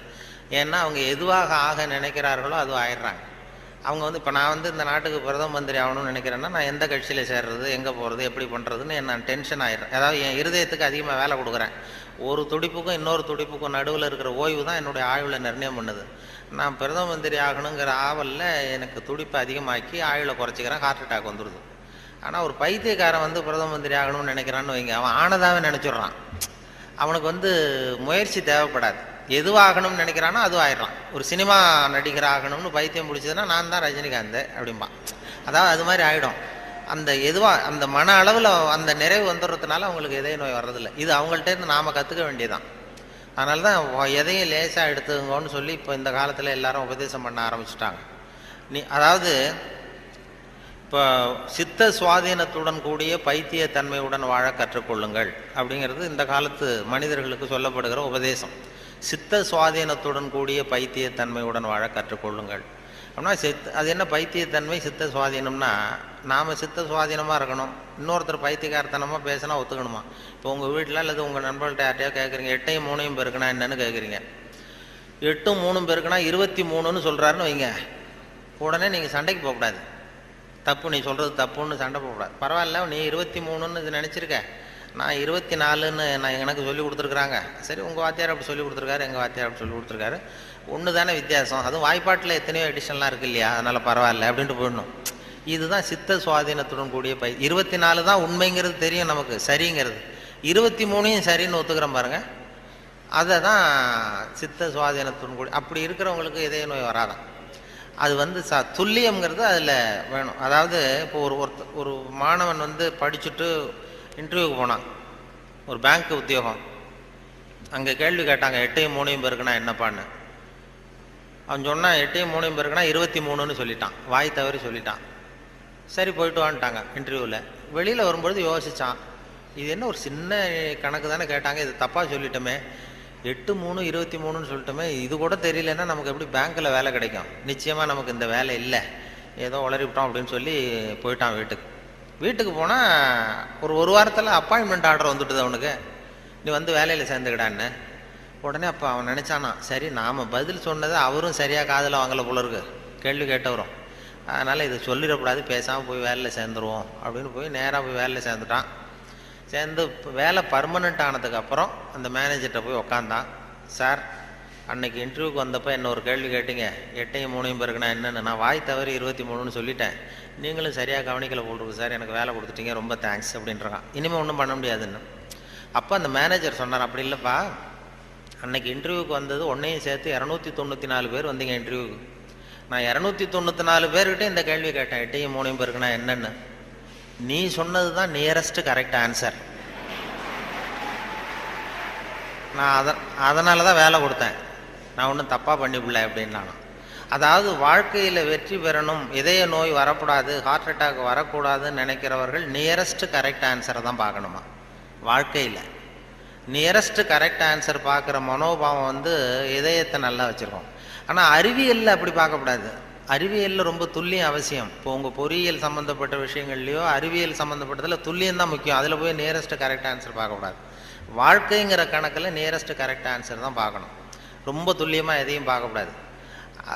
அறிவியல் வந்து துல்லியம் போச்சுன்னா போச்சு. இப்போ நம்ம ஒரு ராக்கெட் விடுறோம், செவ்வாய் கிரகத்துக்கு விட்டோம், புதன் கிரகத்தில் போய் இறங்கிவிட்டது, பரவாயில்ல, ஒரு கிரகம் தானே வித்தியாசம் அப்படின்னு அதில் போய் அப்படி போகக்கூடாது. செவ்வாய்க்கு அடுத்தது புதன் தானே, பரவாயில்லன்னு அப்படி போக முடியாது. அறிவியலில் துல்லியம் முக்கியம். வாழ்க்கைங்கிற விளையாட்டில் இந்த பர்ஃபெக்ஷன் பார்க்காதீங்கோ. பர்ஃபெக்ஷன் ஒன்று உலகத்தில் ஒன்றுமே கிடையாதான். பர்ஃபெக்ஷன் நானாக என் மனசில் ஒரு உருவத்தை வரைஞ்சிக்க வேண்டியது, படத்தை போட்டுக்கிறது, அதே மாதிரி எதிரில் இருக்கிறது இருக்கான்னு நான் பார்க்குறேன். நான் உள்ளுக்குள்ளே என்ன வரைஞ்சிருக்கணும் அதே மாதிரி இருந்ததுன்னா பர்ஃபெக்ட்னு சொல்கிறேன், அது இல்லைன்னா அது சரியில்லைங்கிறேன். அதாவது கோளாறு நான் வரைஞ்ச படத்தில் இருக்கே தவிர பொருள் இல்லை. உலகத்தில் எது எது எப்படி இருக்கணுமோ அது அப்படி தான் இருக்குது. அழகாக இருக்கிற பொருளை நீங்கள் விரும்புவதில்லை, அழகாக இருக்கிற பொருளை நீங்கள் விரும்புவதில்லை, நீங்கள் விரும்புகிற பொருள் அழகாக இருக்கிறது அப்படிங்கிறது தான் உண்மை. அதனால தான் ஒரு நீக்ரோவுக்கு அவங்க புள்ள வந்து அழகாக இருக்குது, நமக்கு நம்ம பார்வைக்கு வித்தியாசமாக தெரியுது. அதனால் அந்த அழகுங்கிறதெல்லாம் வாழ்க்கைங்கிற கணக்கில் அந்த ரொம்ப துல்லியமெல்லாம் பார்த்து வாழ்க்கையை வீணாக்கி கொள்ளாதீர்கள்னு சொல்லுவாங்க. ஏன்னா மனிதனுக்கு வந்து இன்னும் சரியான விளக்கம் யாருமே கொடுத்ததில்லை. கிரேக்க அறிஞர்கள் தான் பெரிய அந்த வரைவிலக்கணம் வகுக்கிறதுல ரொம்ப கெட்டிக்காரங்களாம். கிரேக்க அறிஞர்கள் ஒவ்வொன்றுக்கும் டெஃபனேஷன் வகுக்கிறதுல. அப்போ ஒரு குரூப் அறிஞர்கள் குழு கூடி உட்காந்து மனிதன் என்பவன் யார், மனிதன் அப்படின்னா அதுக்கு என்ன டெஃபனேஷன், ஒரு வரைவிலக்கணம் வகுக்கணும்னு உட்காந்தாங்களாம். உட்காந்தா எல்லாம் வந்து இப்படி ஒவ்வொரு அறிஞரும் ஒரு யோசனை சொல்லியிருக்கிறார். மனிதன் என்பவன் ஒரு 2 கால் பிராணி அப்படின்னு எழுதிடலாம் சார் அப்படின்னது உடனே எல்லாம் ஏகமனதாக எல்லாம் சார் தான் சரியாக இருக்குது விளக்கம். மனிதன் என்பவன் 2 கால் பிராணி, சரியாக இருக்க ஒத்துக்கலாம்னு போனாங்க. அப்போ திடீர்னு ஒருத்தர் எழுந்திரிச்சு வெளில ஒன்றாராம். போயிட்டு ஒரு திடுக்கிட்டுன்னு வெளில திரும்பி வந்து ஒரு சாக்கில் கொண்டாந்து அப்படி வச்சார் மேஜையில். இந்த சாக்குக்குள்ளே என்ன இருக்குன்னு கேட்டார் தலைவர், கூட்ட தலைவர். உங்கள் வரைவிலக்கணப்படி உங்கள் டெஃபனேஷன் படி உள்ள ஒரு மனுஷன் இருக்கான், மனிதன் என்பவன் ஒரு 2 கால் பிராணின்னு தானே சொன்னீங்க அப்படின்னு சொல்லி திறந்தா ஒரு கோழி நிற்கிது. ஒரு கோழி இது 2 கால் பிராணி தானே, அப்போ இதுவும் ஒரு மனுஷன் தானே அப்படின்னானா. ஆகா, நம்ம டெஃபனேஷனில் ஏதோ ஒரு தப்பு, அதில் ஒரு திருத்தம் உண்டு பண்ணணும் அப்படின்னு சொல்லி இன்னொருத்தர் சொல்லியிருக்கார். நான் அதில் கொஞ்சம் ஒரு கரெக்ஷன் கொடுக்குறேன் சார் அப்படின்னு சொல்லி மனிதன் என்பவன் சிறகுகளற்ற 2 கால் பிராணி அப்படின்னு கொடுத்துருக்கான். உடனே இவன் மறுபடியும் எடுத்துகிட்டு ஓடனான், திரும்பி வந்தான், சாக்கு உள்ள மனுஷன் இருக்கான்னு எடுத்தா அதே கோழி ரெக்கையெல்லாம் பிச்சு விட்டு நிறுத்தி வச்சிருக்கான். உங்கள் டெஃபினேஷன் படி மனுஷன் சிறகுகளற்ற 2 கால் பிராணி அப்படின்னு. அப்புறம் தான் அந்த கிரேக்க அறிஞர்களே சொல்லிட்டாங்களாம், மனிதனுக்கு அதாவது இப்போ ஏதாவது ஒன்றும் முடியலன்னா இப்போ நம்ம என்ன பண்ணுறோமோ அது மாதிரி அதே முடிவுக்கு வந்தாங்க. அதாவது சபை ஒத்தி வைக்கப்படுகிறது அப்படின்னு சொல்லிவிட்டு கடைசி வரைக்கும் அது டெஃபினேஷன் கொடுக்கல. மனிதனுக்கு வந்து விஞ்ஞானம் போட்டிருக்கிற வேலை வேறு. விஞ்ஞானம் கெமிஸ்ட்ரி என்ன சொல்லுதுன்னா, ஒரு சராசரி மனுஷ உடம்புல இருக்கிற கால்சியத்தை மட்டும் தனியாக எடுத்தால் ஒரு சின்ன ரூமுக்கு வெள்ளடிக்கலாம். ஒரு சராசரி மனுஷ உடம்புல இருக்கிற கொழுப்பை மட்டும் தனியாக எடுத்தால் ஒரு 10 சோப்பு கட்டி தயார் பண்ணலாம். ஒரு சராசரி மனுஷன் உடம்புல இருக்கிற பாஸ்பரஸை மட்டும் தனியாக எடுத்தால் ஒரு 40 நெருப்புக்குச்சி தயார் பண்ணலாம். ஒரு சராசரி மனுஷ உடம்புல இருக்கிற இரும்பு சத்தை மட்டும் தனியாக எடுத்தால் 2 கலாணி 2 செய்யலாம். இவ்வளவுக்கு மொத்தமாக விலை போட்டால் 42 ரூபா 50 காசு. இதுதான் கெமிஸ்ட்ரி நமக்கு போட்டிருக்கிற விலை. ஒரு மனுஷனுக்கு ரசாயன விஞ்ஞானம் போட்டிருக்கிற விலை அவ்வளவுதான். அவன் எப்போ அவன் அவனுடைய வேல்யூ கூடும்னா அவன் எப்படி நடந்துக்கிறாங்கிறத பொறுத்து தான். அதுவும் மனுஷன் உயிரோடு இருக்கிற வரைக்கும் தான் 42-50 காசு. மிருகங்கள் அவனை விட பெருசாக இருக்கு. செத்தத்துக்கு அப்புறம் வேல்யூ கூடுது. கடையில் பாருங்கள், உயிர் கோழி 50 ரூபா, உரித்த கோழி 60 ரூபான்னு போட்டுருவோம். செத்தத்துக்கு அப்புறம் 10 ரூபா கோழி போடும். மனுஷன் உயிர் மனிதன் 42 ரூபா 50 காசு, செத்த மனிதன் 52 ரூபா 60 காசு. அப்படின்னா நீயே வச்சுக்கடா போடான்ட்டு போடுவான். அது அப்படி எப்படி வாழணுங்கிற அந்த வாழ்க்கை நெறிகள்லாம் பெரியவர்கள் நிறைய பேர் அதை பற்றி இது பண்ணி சொல்கிறாங்க. அதனால தான் அவங்ககிட்டேருந்து கற்றுக்கிட்டு நம்ம நல்ல பழக்க வழக்கங்கள் நம்மக்கிட்ட இருக்கிற அந்த திருக்குறளை பற்றி இப்போ தான் அதை பற்றி நிறைய பேர் பேச ஆரம்பிச்சிருக்கிறாங்க. திருக்குறளுங்கிறது அதனுடைய அருமை பெருமையெல்லாம் எப்படி வந்தது போச்சுன்னு சொல்லி. திருக்குறள்லாம் சின்ன வயசில் நம்ம பாடத்திட்டத்தில் மனப்பாடம் பண்ணது தான். இப்போ அதை பற்றி ஆங்கில மொழிபெயர்ப்புலாம் நிறைய பெருசாக பண்ண. பண்டிதமணி கதிரேசன் செட்டியார் இருந்தார். அவருடைய மகன் கூட இங்கே இருந்தார்ல, தமிழ் துறையில், கதிர் தியாகராஜன். அவங்க அப்பா பண்டிதமணி கதிரேசன் செட்டியார். அவர் திருக்குறளை மனப்பாடம் பண்ணது எப்படின்னா, எதிரில் அவங்க வீட்டு வேலைக்காரனை உட்கார வச்சுக்குவாராம். இவர் உட்காந்துருப்பார். அவருக்கு கால் நடக்க முடியாது, கால் ஊனம். அதனால் எதிரில் வேலைக்காரனை உட்கார வச்சுட்டு அவன் கையில் திருக்குறள் புஸ்தகத்தை கொடுத்துட்றது. இவர் உட்காந்துக்கிட்டு, இந்த இடத்துல நான் முதலாளி கிடையாது, நீ வேலைக்காரன் கிடையாது, நான் திருக்குறளை வரிசையாக சொல்லிட்டு வருவேன், அது சரியாக இருக்கான்னு பார்த்துக்கிட்டே வா, ஏதாவது ஒரு சின்ன தப்பு சொல்லிட்டா கூட நீ என்ன முதலாளின்னு பார்க்காத, எழுந்திரிச்சு என் தலையில் ஓங்கி ஒரு கொட்டு வை அப்படின்னு. சரி முதலாளின்னு வாங்கி வச்சுக்கிட்டான். வாங்கி வச்சுட்டு சொல்லுங்கள் முதலாளின்னு உட்காந்தான்.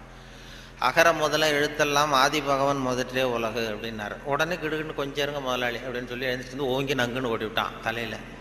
ஏன்டா கொட்டினா, நான் சரியாக தானடா சொன்னேன் அப்படின்னா, இல்லை நீங்கள் சொன்னது தப்பு முதலாளி, அகர முதல எழுத்தெல்லாம்னு நீங்கள் சொன்னீங்க, இந்த புஸ்தகத்தில் அகர முதல வெழுத்தெல்லாம்னு போட்டிருக்கு, அதனால் தப்பு. டக்குன்னு இப்போ திருக்குறளை புரிஞ்சிட்டாரான். இதே ரீதியில் போனால் நான் 1330 கொட்டு வாங்கணும் உங்ககிட்ட, என் தலை தாங்காது, நான் பார்த்துக்கிறேன் போடான்ட்டாரான். அப்படிலாம் திருக்குறளை படித்து பெரிய இது பண்ணியிருக்கிறாங்க. பண்ண அவருக்கு கால் ஊனம், பண்டிதவன் கதிரேசன் செட்டியாருக்கு. அவருக்கு பாதுகாப்புக்குன்னு ஒருத்தனை வச்சுருந்தாரான், அவனுக்கும் கால் கிடையாது. அப்போ கேட்டிருக்காங்க, ஏங்க ஐயா நீங்கள் தான், உங்களுக்கு தான் கால் நடக்க முடியாது, நடமாட முடியல, கால் ஊனம், உங்களுக்கு பாதுகாப்புக்குன்னு ஒருத்தனை வச்சுருக்கீங்க, அவனுக்கும் கால் விளங்காமல் இருக்கு, கால் சரியில்லையே அப்படின்ட்டு இருக்காங்க. அப்போ அதை நான் அர்த்தத்தோடு தான் வச்சுருக்கேன்னாரான். என்ன அப்படின்னு கேட்டதுக்கு சொல்லியிருக்காரு, எனக்கு ஒரு ஆபத்துன்னு வரும்பொழுது இவன் விட்டுட்டு ஓடி போகாமல் இருக்கணும்ல, அதுக்காக தான் வச்சுருக்கேன் அப்படின்னு சொன்னாரான். அப்படிலாம் அந்த தலைமுறையில் திருக்குறளை பற்றி சொல்லுவாங்க. திருக்குறளை இப்போ பெரிய அதை பற்றி சான் ஸ்னைடர்னு ஒருத்தர், இப்போ அமெரிக்க பேராசிரியர், திருக்குறளை பற்றி 600 பக்கத்துக்கு 600 பக்கம் கற்கும் வழிகள்னு ஒரு புத்தகம் எழுதினாராம். ஹைவே டு லேர்னிங், அதை ஒன்று ஹைவே டு லேர்னிங் அப்படிங்கிற புத்தகம் 600 பக்கம், 500 ரூபா விலை. அதாவது கற்கும் வழிகள்னு அமெரிக்காவில் இப்போ பிரபலமாக அந்த புத்தகம் விற்றுக்கிட்டு இருக்கு. அதை படிச்சுட்டு நம்ம தமிழ் பேராசிரியர் ஒருத்தர் சொன்னாருங்க, இதுக்கு ஏன் 600 பக்கம் வேஸ்ட்டு, நம்ம திருவள்ளுவர் ஒவ்வொரு வார்த்தையிலே பயிர் சொல்லியிருக்காரு அப்படின்னார். கற்கும் வழிகளில் அவர் என்ன பண்ணியிருக்காருன்னா, சாப்டர் படிச்சார். Why we should read, how we should read, what we should read, when we should read அப்படின்னு 4 பிரிவாக பிரிச்சுக்கிட்டு எதை படிக்கணும், எப்படி படிக்கணும், ஏன் படிக்கணும், எப்போ படிக்கணும் அப்படிங்கிற மாதிரி பண்ணியிருக்கிறார். அதாவது ஹவு வி ஷுட் ரீட் அப்படின்னு ஒரு கேள்வியை கேட்டுக்கிட்டு 250 பக்கம் அவர் எழுதியிருக்கார். இந்த கேள்விக்கு திருவள்ளுவர் எதை படிக்கணும், அதாவது எப்படி படிக்க வேண்டும், ஹவு வி ஷுட் ரீட்னா கசடர கற்க அப்படின்னு ஒரே வார்த்தையில் ஒரு பதில் உண்டு. இதுக்கு 250 பக்கம் வேஸ்ட் பண்ண வேண்டியது இல்லைன்னார். வாட் வி ஷுட் ரீட், என்ன படிக்கணும் அப்படின்னா கற்பவை கற்க சொல்ற, இதுக்கு 300 பக்கம் எழுதியிருக்காரு அவர். வென் வி ஷுட் ரீட், அதாவது அப்புறம் வாட் வி ஷுட் ரீட், ஏன் படிக்க வேண்டும், ஒய் வி ஷுட் ரீட், அதுக்கு 300 பக்கம் எழுதியிருக்காரு இவர். அதற்கு தக நிற்க அப்படிங்கிறது தீர்ந்து போச்சு. வென் வி ஷுட் ரீட், எப்பொழுது படிக்க வேண்டும் அப்படின்னா சாந்துணையும் அப்படிங்கிற வார்த்தையில் இருந்தது. இப்படி 4 வார்த்தையில் திருவள்ளுவர் சொன்னதை ஒரு 600 பக்கம் எழுதியிருக்கிறாருன்னு சொல்லி சொன்னார். அதை படித்து பார்த்துட்டு அப்படி அதை பற்றி பெருமையாக ஜியு போப்பு ஆராய்ச்சி பண்ணார். அதாவது இவர் அரிஸ்டாட்டல்லையும் திருவள்ளுவரையும் ஒப்பிடுறார் ஜியு போப்பு. அப்போ என்னென்னா, அரிஸ்டாட்டில் காலத்தில் ஒரு தப்பு பண்ணிட்டா அதே தப்பை திருப்பி பண்ணலாம். இப்போ ஒருத்தர் வலது கையை ஒருத்தன் வெட்டிட்டான்னா திருப்பி அவனுடைய வலது கையை வெட்டலாம். இப்போ ஒருத்தன் ஒரு கண்ணை குத்தி விட்டான்னா அதே கண்ணை இவனும் குத்தலாம். அதுதான் இப்போ உள்ள தர்மம். அரிஸ்டாட்டில் காலத்தில் ஒருத்தன் உங்களுக்கு ஒரு விரலை எந்த விரலை வெட்டுறானோ அதே விரலை நீங்களும் வெட்டலாம். அது அந்த தர்மம். அந்த அதே காலத்தில் திருவள்ளுவர் என்ன சொல்கிறார் அப்படின்னு பார்த்தார். அதாவது ஒருத்தன் நமக்கு கெடுதல் பண்ணுனா திருப்பி அதே கெடுதலை பண்ணு அப்படின்னு அவர் சொல்கிறார். இயேசுநாதரும் அப்போ சொன்னார். அவர் என்னென்னா, அதாவது அரிஸ்டாட்டில் என்ன சொன்னார், ஒருத்தன் உனக்கு வலது கன்னத்தில் அடித்தான்னா நீ வலது கன்னத்தில் அடி. இது அரிஸ்டாட்டல். இயேசுநாதர் சொன்னார், உனக்கு வலது கன்னத்தில் அடித்தான்னா நீ இடது கன்னத்தை திருப்பி காட்டு அப்படின்னார். இது அதை விட கொஞ்சம் பெரிய பண்பாடு உள்ள செயல். அதுக்கடுத்து திருவள்ளுவரை பார்த்தா, நீ ஒருத்தன் உன்னை அடிச்சுட்டான்னா நீ பதிலுக்கு அவன் கன்னத்தை தடவி கொடு அப்படிங்கிறார். இன்னா செய்தாரை ஒருத்தல் அவர் நானும் நன்னையும் செய்து விடுன்னு சொன்னார். அப்படின்னு சொல்லிட்டு இது ஜியு போப்பு ஒப்பிடுறார் அரிஸ்டாட்டிலையும் திருவள்ளுவரையும். அவர் எழுதுறார், when compared because of this unique feature of forgiveness. மன்னிப்பில் இது ஒரு தனித்தன்மை இருக்கு திருவள்ளுவர் சொல்றதுல. அதனால ஜியு போப்பு எழுதுறார், when compared because of this unique feature of forgiveness Thiruvalluvar is at least 1 inch taller than Aristotle அப்படின்னு எழுதினார். அரிஸ்டாட்டிலை விட 1 inch உயரமானவர் திருவள்ளுவர் அப்படின்னு சொல்லி. அதனால தான் அவ்வளோ உயரமாக கன்னியாகுமரியில் கொண்டு போய் செலவு வச்சுருக்கிறோம். அது அப்படி ஜியு போப்பு கம்பேர் பண்ணி எழுதுறார். அப்படி நாம் பெருமைப்படுறதுக்கு எத்தனையோ விஷயங்கள் நம்ம இதில் இருக்குது. அதனால் இப்படிப்பட்ட இந்த உணர்வு, இந்த நகைச்சுவை உணர்வை பற்றி பேசிட்டு இருந்தோம் இல்லையா, அது எங்கள் ஆசிரியர் சொன்னது மாதிரி அதை வச்சு எந்த விஷயத்தை சொன்னாலும் கொஞ்சம் சுவாரஸ்யமாக சொன்னோம்னா வாழ்க்கையிலையும் சரி, நீங்கள் எந்த துறையில் வேலைக்கு போனாலும் சரி, சக மனிதர்கள்ட்ட பழகும் பொழுதும் சரி, அந்த நகைச்சுவை உணர்வுன்னு இருக்கும் பொழுது நல்லாயிருக்கும். அதாவது இவர் பேராசிரியர் கல்கி எழுதியிருக்கிறார், இதில் பேசினார். அவர் ஆல் இண்டியா ரேடியோவில் ஆரம்பத்தில் 1938 பேராசிரியர் கல்கி பேசியிருக்கார், தமிழில் சிறுகதை அப்படின்னு. எப்படி சொல்கிறது, சுவாரஸ்யமாக எப்படி சொல்கிறதுன்னு சொல்லி அப்போ பேசியிருக்கார். சிறுகதைன்னா அது சிறுன்னு அர்த்தம் இருக்கு, அதனால சிறுசாக இருக்கணும், தேவைக்கு அதிகமாக வளர்த்தாத. கதைன்னா அதில் ஒரு கதை அம்சம் இருக்கணும்.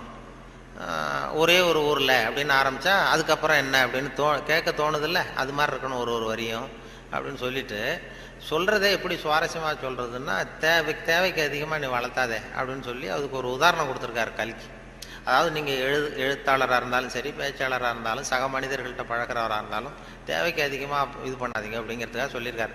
அவர் ஒரு கதை எழுத்தாளர் எப்படி இருக்கணுங்கிறதுக்காக கல்கி சொன்னது. ஒரு நாள் காஞ்சிபுரம் உபய வேதாந்த தேசிக சுவாமிகள் தன் வீட்டு வேலைக்கார குப்பனை கூப்பிட்டு, அடை குப்பா, நீ உடனே ஸ்ரீபெரும்புதூர் ஓடிப்போய் திருவேங்கடாச்சாரியை சந்தித்து திருக்குடந்தையிலே இருந்து இங்கே வந்திருக்கிற திருநாராயண ஐயங்கார் சுவாமிகள் திருக்கோவில் ஆராதனைக்கு திருத்துழாய் எடுத்து திரும்புகையில் திருக்குளத்தில் திருப்பாசி வழுக்கவே திருவடி தவறி விழுந்தார் என்று சொல்லிவிட்டு வா அப்படின்னு எழுதினாராம். சொல்லிவிட்டு, என்னப்பா சொல்லிடுவியா அப்படின்னு கேட்டிருக்காரு. நான் சொல்லிடுறேன் சாமின்னு இருக்கான் குப்பை. எப்போ இன்னொருத்தரை என்கிட்ட சொல்லி காட்டு, என்ன சொல்லுவேன் அப்படின்னு கேட்டாராம். அது என்ன சாமி, கும்மோன் தாசாமி குட்டையில் விழுந்தான்னு சொல்லணும், அவ்வளோதானே, நான் சொல்லிட்டு போகிறேன் அப்படின்ட்டான். அப்போ கல்கி சொல்கிறார், சிறுகதையின் இலக்கணம் குப்பனுக்கு புரிந்திருக்கிறது, உபய வேதாந்த தேசிக சுவாமிகளுக்கு புரியவில்லை அப்படின்னு அவர் பேசியிருக்கார். அந்த வானொலி இதில் ஒலிப்பதிவில் கேட்டேன், அது அப்படியே வச்சுருக்காங்க. அப்போ பேசுனதெல்லாம் அப்பப்போ இது பண்ணி வச்சுருக்கிறது. அதே மாதிரி கொத்தமங்கலம் சுப்புன்னு ஒருத்தர் பெரிய பிரபலமான வில்லுப்பாட்டு கலைஞர். அப்புறம் அவர் காந்தி மகான் கதைன்னு ஒரு வில்லுப்பாட்டு எழுதினார். அப்போ காந்தி மகான் கதை வில்லுப்பாட்டு அவருக்கு அந்த வில்லுப்பாட்டை கேட்கறதுக்கு ஏகப்பட்ட கூட்டம், எல்லாரும் பெரிய ரசிகர்கள். ஆனால் அதையே புஸ்தகமாக போட்டு விற்கல. காந்தி மகான் கதை புஸ்தகமாக போட்டு புத்தகமாக விற்கும்பொழுது யாரும் வாங்கிறதுக்கு ஆள் இல்லை, அவரே வீட்டில் அடிக்க வச்சுருந்தார். அதை அப்போ அந்த வில்லுப்பாட்டு இருக்கு, காந்தி மகான் கதை வில்லுப்பாட்டை நான் ரேடியோவில் போடுறதுக்காக எடுத்து பதிவு பண்ணிகிட்டு இருந்தேன். அப்போது ஒரு கட்டம் வந்தது, காந்தியை சுடுற இடத்துல அவர் கதறி அழுறார். கதறி அப்படியே நிஜமாகவே அழுறார் காந்தி சுடப்படுற இடத்துல. அந்த வில்லுப்பாட்டு அது பதிவாக இருக்குது, அதை போட்டு கேட்டேன். அப்போ எனக்கு ஒரு சந்தேகம், இது எப்படி, அதாவது ஒரு தடவை சொல்கிறப்ப அழுக வரலாம் அவருக்கு, இந்த வில்லுப்பாட்டை திருப்பி திருப்பி பாடிக்கிட்டே இருப்பார். ஒரு 500 தடவை 600 தடவை சொல்லும்பொழுது 600வது தடவையும் காந்தியை சூடு பண்ணிகிட்டு இருக்கிறாங்க. அதனால் நல்ல பழக்க வழக்கங்களை ஏற்படுத்திக்கணுங்கிறது தான் ரொம்ப முக்கியமான விஷயம். அதனால் இதில் எப்படி நான் சொன்னது மாதிரி எவ்வளவு நேரம் எதை தாக்கு பிடிக்கணும், குடும்பத்தில் ரொம்ப ஒரு அனுசரிப்புத்தன்மை, சகிப்புத்தன்மை இதெல்லாம் வேணுங்கிறத பற்றி நிறைய அந்த சின்ன சின்ன விஷயங்களாக தான் வானொலி சொல்கிறது உண்டு. இந்த நகைச்சுவைன்னு சொன்னதுனால அதை சேர்த்து கதையாக சொல்கிறது உண்டு. சின்ன விஷயங்களை வந்து அப்படியே இப்போ குடும்பத்தில் வந்து ஒரு அனுசரிப்பு தன்மை வேணும், வாழ்க்கைங்கிறது ஒரு பெரிய பிரயாணம், குடும்பத்தில் அனுசரிப்பு தன்மை வேணும் அப்படின்னா அப்போ அதுக்கு ஒரு கதை மாதிரி சொல்லிடுறது. வானொலி ஊடகத்தில் இப்போ ஒரு குடும்பத்தில் கணவன் மனைவி 2 பேர் இருந்தாங்க. 2 பேருக்கு ஒரு குழந்தை பிறந்தது. அதுக்கு பேர் வைக்கிறதுல தகராறு வந்துட்டு தான். என்ன பேர் வைக்கிறதுன்னு அவன் சொல்கிறான் எங்கள் அப்பா பேர் தான் வைக்கணுங்கிறான். இந்த அம்மா சொல்லுது எங்கள் அப்பா பேர் தான் வைக்கணுங்குது. தகராறு. உடனே என்ன காலையிலேருந்து சண்டை, குழந்தைக்கு பேர் வைக்கிறதுல. அதில் கூட ஒத்து போக முடியல. உடனே எதிர்த்து வீட்டுக்காரன் ஒருத்தன் வந்தான். வந்து என்ன உங்கள் வீட்டில் காலையிலேருந்து சண்டைன்னு கேட்டிருக்கான். அது ஏன் கேட்குறீங்க, இந்த குழந்தைக்கு பேர் வைக்கிறதுல தகராறு, நான் எங்கள் அப்பா பேரை வைக்கணுங்கிறேன், அவங்க அப்பா பேரை வைக்கணும்னு சொல்லுது, என்ன பண்ணுறது தெரியலன்னு தான் அவன் சொன்னானா. இது ஏன் சண்டை போடுறீங்க, எதிர்த்த வீட்டுக்காரன்னு நான் ஒருத்தன் எதுக்கு இருக்கேன், என்கிட்ட சொல்ல வேண்டியது தானே அப்படின்னு சொல்லிவிட்டு ஏன்ப்பா உங்கள் அப்பா பேர் என்னன்னு கேட்டிருக்கான். எங்கள் அப்பா பேர் சீனிவாசன் அப்படின்ட்டுருக்கான். சரிம்மா உங்கள் அப்பா பேர் என்ன, எங்கள் அப்பா பேர் கிருஷ்ணன். இவன் யோசித்தான். சரி குழந்தைக்கு சீனிவாச கோபாலகிருஷ்ணன் அப்படின்னு பேர் வச்சுருங்க, இதுக்கு ஏன் தகராறு அப்படின்ட்டு போயிட்டான். போனதுக்கப்புறம் இந்த இவங்க 2 பேரும் பேசிக்கிறாங்க. அது எப்படி இந்த சீனிவாசன் சரி கிருஷ்ணன் சரி, நடுவில் கோபாலம் எங்கேருந்து வந்தான். ஓடி போய் கூப்பிட்டு வந்தாங்களாம் அவனை. வாடா கிட்டவா, அது யாரா கோபாலன் அப்படின்னா அது எங்கள் அப்பா பேர், நீ அதை மட்டும் எதுக்கு விட்டுட்டு போற, சேர்த்து வச்சுக்கோனா. அதாவது 2 பேருக்குள்ள ஒரு அனுசரிப்பு தன்மை இல்லைன்னா கோபாலன்னு ஒருத்தன் குறுக்க வருவான். அப்படி வரும். அந்த வாழ்க்கையில் வந்து அனுசரிப்பு தன்மைங்கிறது ரொம்ப அவசியம். வாழ்க்கையில் ஒருத்தர் அனுசரித்து போகிறது, அதாவது சந்தேகப்படாமல் இருக்கணும்னு சொல்லுவாங்க. ஒரு பையன் புதுசாக ஒரு பொண்ணை கல்யாணம் பண்ணிட்டு வந்தான். எல்லாரும் என்ன பண்ணிட்டாங்க, ஏய் நீ கல்யாணம் பண்ணிட்டு வந்திருக்கேன், அந்த பொண்ணுக்கு காது கேட்காதுடா, காது சரியாக கேட்காது அப்படின்ட்டு இருக்காங்க. இவன் அதை எப்படி சோதனை பண்ணுறது, டெஸ்ட் பண்ணுறது, அப்படி நேராக கேட்டால் சண்டை வந்துடும், உனக்கு காது கேட்குதான்னு கேட்கக்கூடாது. வெளியில் போனான். வெளியில் போய் தெருவில் வந்து நின்றுக்கிட்டு இன்னைக்கு என்ன சாம்பார் அப்படின்னா பதிலே வரல. ஆகா நம்ம சந்தேகப்பட்டது சரிதான் அப்படின்னு முடிவு பண்ணிட்டான். அடுத்தது உள்ற வந்தான், வீட்டுக்குள்ளே வந்து நின்றுக்கிட்டு 2வது தடவை கேட்டான். கூடத்தில் வந்து நின்றுட்டு இன்னைக்கு என்ன சாம்பார் அப்படின்னா அப்பவும் பதில் வரல. சரி நம்ம மனைவிக்கு நம்ம சந்தேகப்பட்டு காது கேட்கல அப்படின்ட்டு அடுத்தது அடுப்பங்கரைக்கே போயிட்டான். அந்த பொண்ணு எதோ சமைச்சிக்கிட்டு இருக்கு. அது கிட்ட போய் அது காது ஓரமாக இப்படி காயே வச்சுக்கிட்டு ரொம்ப சத்தம் போட்டு கத்துறான். 3வது தடவையா இன்னைக்கு என்ன சாம்பார்னு கத்துறான். அந்த பொண்ணு கொஞ்சம் கூட அலட்டிக்கல. மெதுவாக இவன் பக்கம் திரும்பி இவன் காது ஓரமாக சொல்லிச்சான், 3வது தடவையா சொல்கிறேன் முருங்கைக்காய் சாம்பார் அப்படின்னு தான்.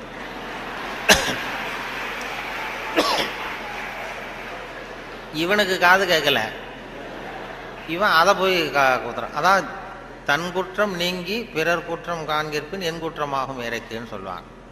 அதில் திருவள்ளுவர் இதில் என்னென்னா ரொம்ப கிட்டத்தில் வந்து நமக்கு புத்தி சொல்கிறவர் அவர் தான். மற்றவங்களாம் எட்டத்துலேருந்து சொல்லுவாங்க. நீங்கள் நல்லது செஞ்சால் எதுக்கும் கவலைப்படாதீங்க அப்படின்னு எத்தனையோ பேர் உபதேசம் பண்ணுவாங்க. நமக்கு நீ நல்ல காரியம் செய்கிறது நல்ல காரியமா, எதுக்கும் கவலைப்படாது, நீ பாட்டு செஞ்சுட்டு போடா அப்படிம்பாங்க. திருவள்ளுவரை சொல்ல கிட்ட வந்து நீ நல்லது செஞ்சாலும் தப்பு வந்துடும், ஜாக்கிரதையாரு அப்படின்னு சொல்லிட்டு போகிறார். அது நம்ம மேலே ரொம்ப அக்கறை உள்ளவங்க தான் அதை சொல்லுவாங்க. பலனை பற்றி கவலைப்படாத, நீ பாட்டு எதை வேணாலும் செஞ்சுட்டு போ, கடமையை செஞ்சுட்டு போடான்னு உபதேசம் பண்ணுறது இருக்காங்க நிறையா. நன்று ஆற்றல் உள்ளும் தவறுண்டு, அவரவர் பண்பறிந்து ஆற்றா கடை, நீ நல்லது செஞ்சால் கூட தப்பு வந்துடும், ஜாக்கிரதையாரு அப்படின்னாரு. அது நம்ம பேரில் அக்கறை, அவ்வளவு அக்கறை உள்ளவங்க தான் அதை சொல்ல முடியும். இப்போ ஒருத்தன் ஒரு தெருவில் வந்து ஒருத்தன் குடிகாரன் நடு ராத்திரி 12 மணி ஆடிக்கிட்டே நிற்கிறான். ஒரு பெரியவர் வந்தார். இந்த நேரம் அப்படி அநியாயமாக அப்படி ஆடிட்டு நிற்கிறியே, உங்கள் வீடு எங்கடா இருக்குன்னா அண்ணாந்து பார்த்தான். பக்கத்தில் பார்த்தார், ஒரு மாடிப்படி மாதிரி படிப்படியாக இருக்குது. அங்கே ஒரு ரூம் இருக்குது, கதவு இருந்தது. அங்கே தான் இருக்கேன்னா பிடிச்சி இழுத்துட்டு போனார். வாடா உன்னை கொண்டு வந்து வீட்டில் விட்றேன்னா வரமாட்டேங்கிறான். நீ வாடான்னு வலுக்கட்டாயமாக அந்த பெரியவர் அந்த குடிகாரனை பிடிச்சி தரன்னு இழுத்துட்டு போய் மாடிப்படியில் இந்த கதவை திறந்து உள்ற போய் படுறா அப்படின்னா போக மாட்டேங்கிறான். ஒரு வலுக்கட்டாயமாக கழுத்தை பிடிச்சி உள்ற தள்ளி கதவை சாத்திவிட்டு இறங்கி வந்துட்டார். அப்பாடா ஒரு நல்ல காரியம் பண்ணோம். வந்தால் இன்னொருத்தன் அதே மாதிரி ஆடிக்கிட்டு வரான் கீழே. நீ என்னடா பண்ணேன்னா இவனும் அதே மாதிரி ஆடுறான். சரி வாடா உனக்கும் இங்கே தான் நான் அண்ணந்து பார்த்தான். சரிவா அங்கே தான் தங்கியிருக்கேன்னு பிடிச்சி தரன்னு இழுத்துட்டு போய் கதவு திறந்து போடான்னு அவனும் போக மாட்டேங்கிறான். அவனையும் வலுக்கட்டாயமாக தள்ளிவிட்டு மூடிவிட்டு கீழே இறங்கி வந்தார். வந்தால் 3வது ஆள் ரொம்ப பயங்கரமாக ஆடிட்டு வரான். எத்தனை பேருடா இன்னைக்கு இப்படி புறப்பட்டுருக்கீங்க, எல்லாம் அங்கே தான் இருக்கீங்களா அப்படின்னு சொல்லி வாடா மேலேன்னு கூப்பிட்டார். நான் வரமாட்டேன்னு கத்தினான். அதெல்லாம் முடியாது, ஒன்று அங்கே விட்டுட்டு தான் போவேன்னு அவர் பெரியவர் இழுக்கிறார். இழுத்ததும் உடனே போலீஸ்னு கத்திருக்கான். போலீஸுக்காரர் வந்துட்டார். அந்த போலீஸுக்காரர்கிட்ட அவன் புகார் பண்ணுறான். இந்த பாருங்க சார், யாரோ ஒரு பெரியவர் என்னை இந்த வழியாக மேலே கொண்டு போய் அந்த கதவை திறந்து அந்த பக்கமாக இருக்கிற குப்பை குழியில் தள்ளி தள்ளி விட்டுக்கிட்டு இருக்கிறார் 3 தடவையாக. நான் இறங்கி இறங்கி கீழே வந்துக்கிட்டு இருக்கேன். இன்னும் 2 தரம் தள்ளி விட்டாருன்னா செத்து போடுவோம் சார் அப்படின்றான். இதான் நன்று ஆற்றல் உள்ளும் தவறுண்டு, அவரவர் பண்பறிந்த ஆற்றா கடை. நீ நல்லது தான் செஞ்சார், தப்பு வந்துடும், அது அவ்வளவு தூரம் அவர் தான் சொல்ல முடியும்.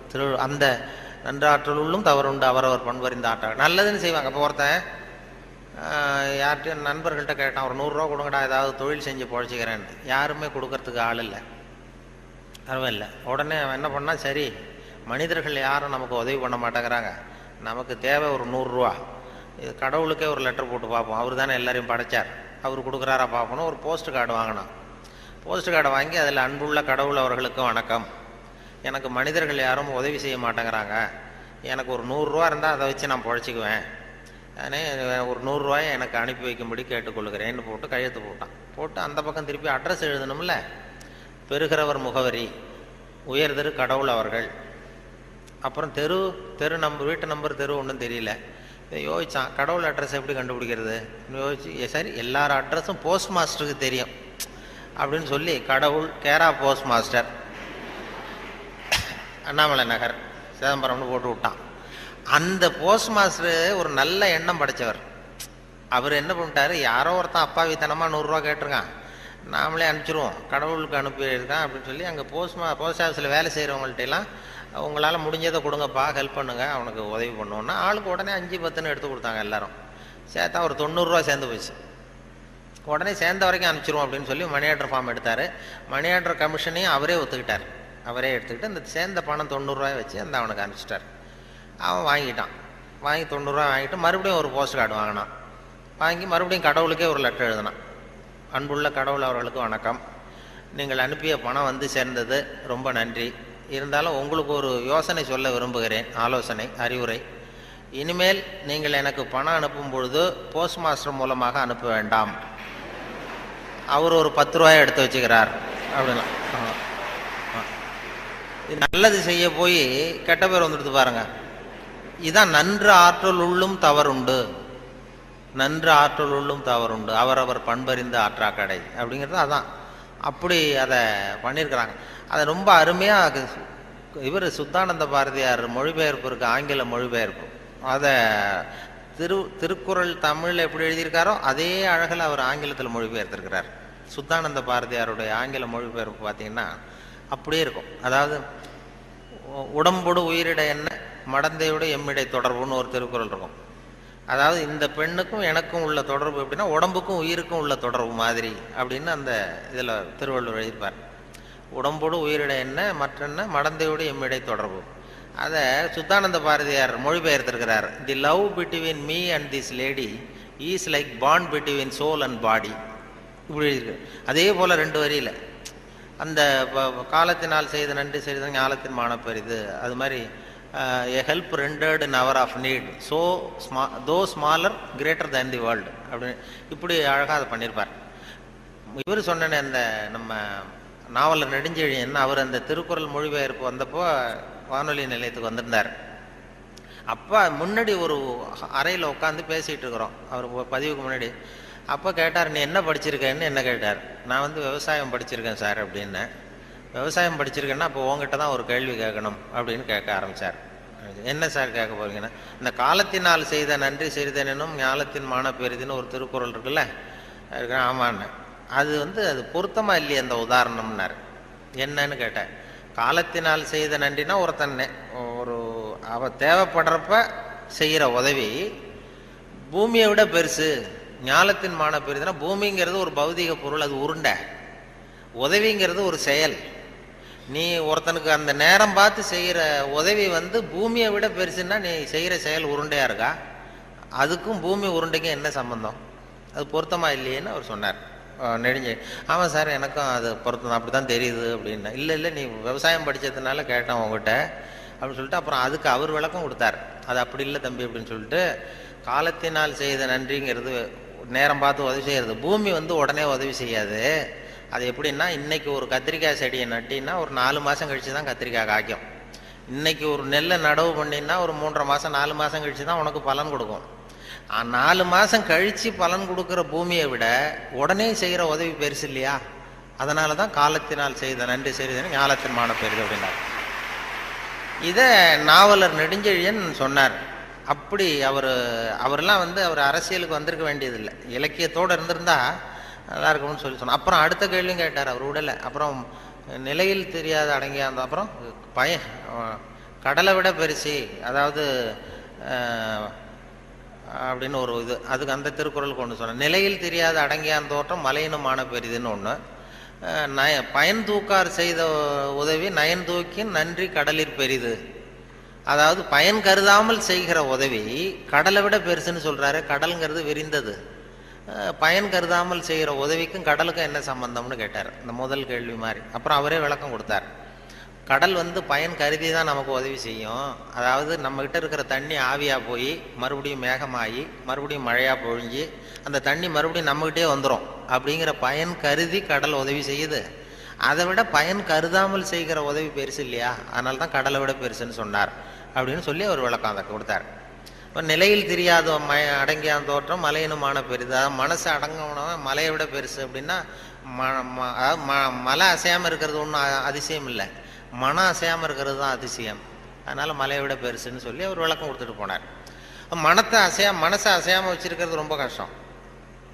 அது சொல்லிடலாம், மனசை நான் கட்டுப்படுத்துகிறேன்னு. ஒருத்தன் நான் என்ன பெரிய பெரிய துறவிகள்லாம் நான் மனசை கட்டுப்படுத்துகிறேன்னு ஒருத்தன் சவால் விட்டுட்டு போனானா, போய் என்ன பண்ணுறதுன்னா ஒரு நடுக்காட்டில் போய் உட்காந்துக்கிட்டான்.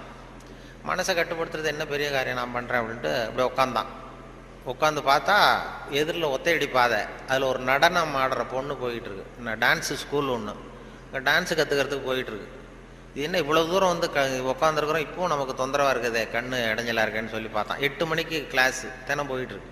இப்போ பார்த்தான், ஒரு துணியை எடுத்து கண்ணை கட்டிட்டு உட்காந்துட்டான். இனிமேல் பார்த்துக்கோ, இனிமேல் ஒன்றும் ஆகாதுன்னு. மறுநாள் உட்காந்தா 8 மணிக்கு அந்த காலில் கட்டியிருக்கிற சலங்கை சத்தம் கேட்டுதான், ஜல் ஜல்லுன்னு. இது ஏது காது தொந்தரவாக இருக்குது அப்படின்னு சொல்லி காதையும் கட்டிவிட்டான். கண்ணையும் கட்டிவிட்டான். இனிமேல் ஒன்றும் இப்போ பிரச்சனை இல்லை. மறுநாள் காலையில் 8 மணிக்கு அது தலையில் வச்சுருக்கிற பூ வாசம் அடிச்சிருக்கு. இந்த பொண்ணு மூக்கையும் கட்டிவிட்டான்.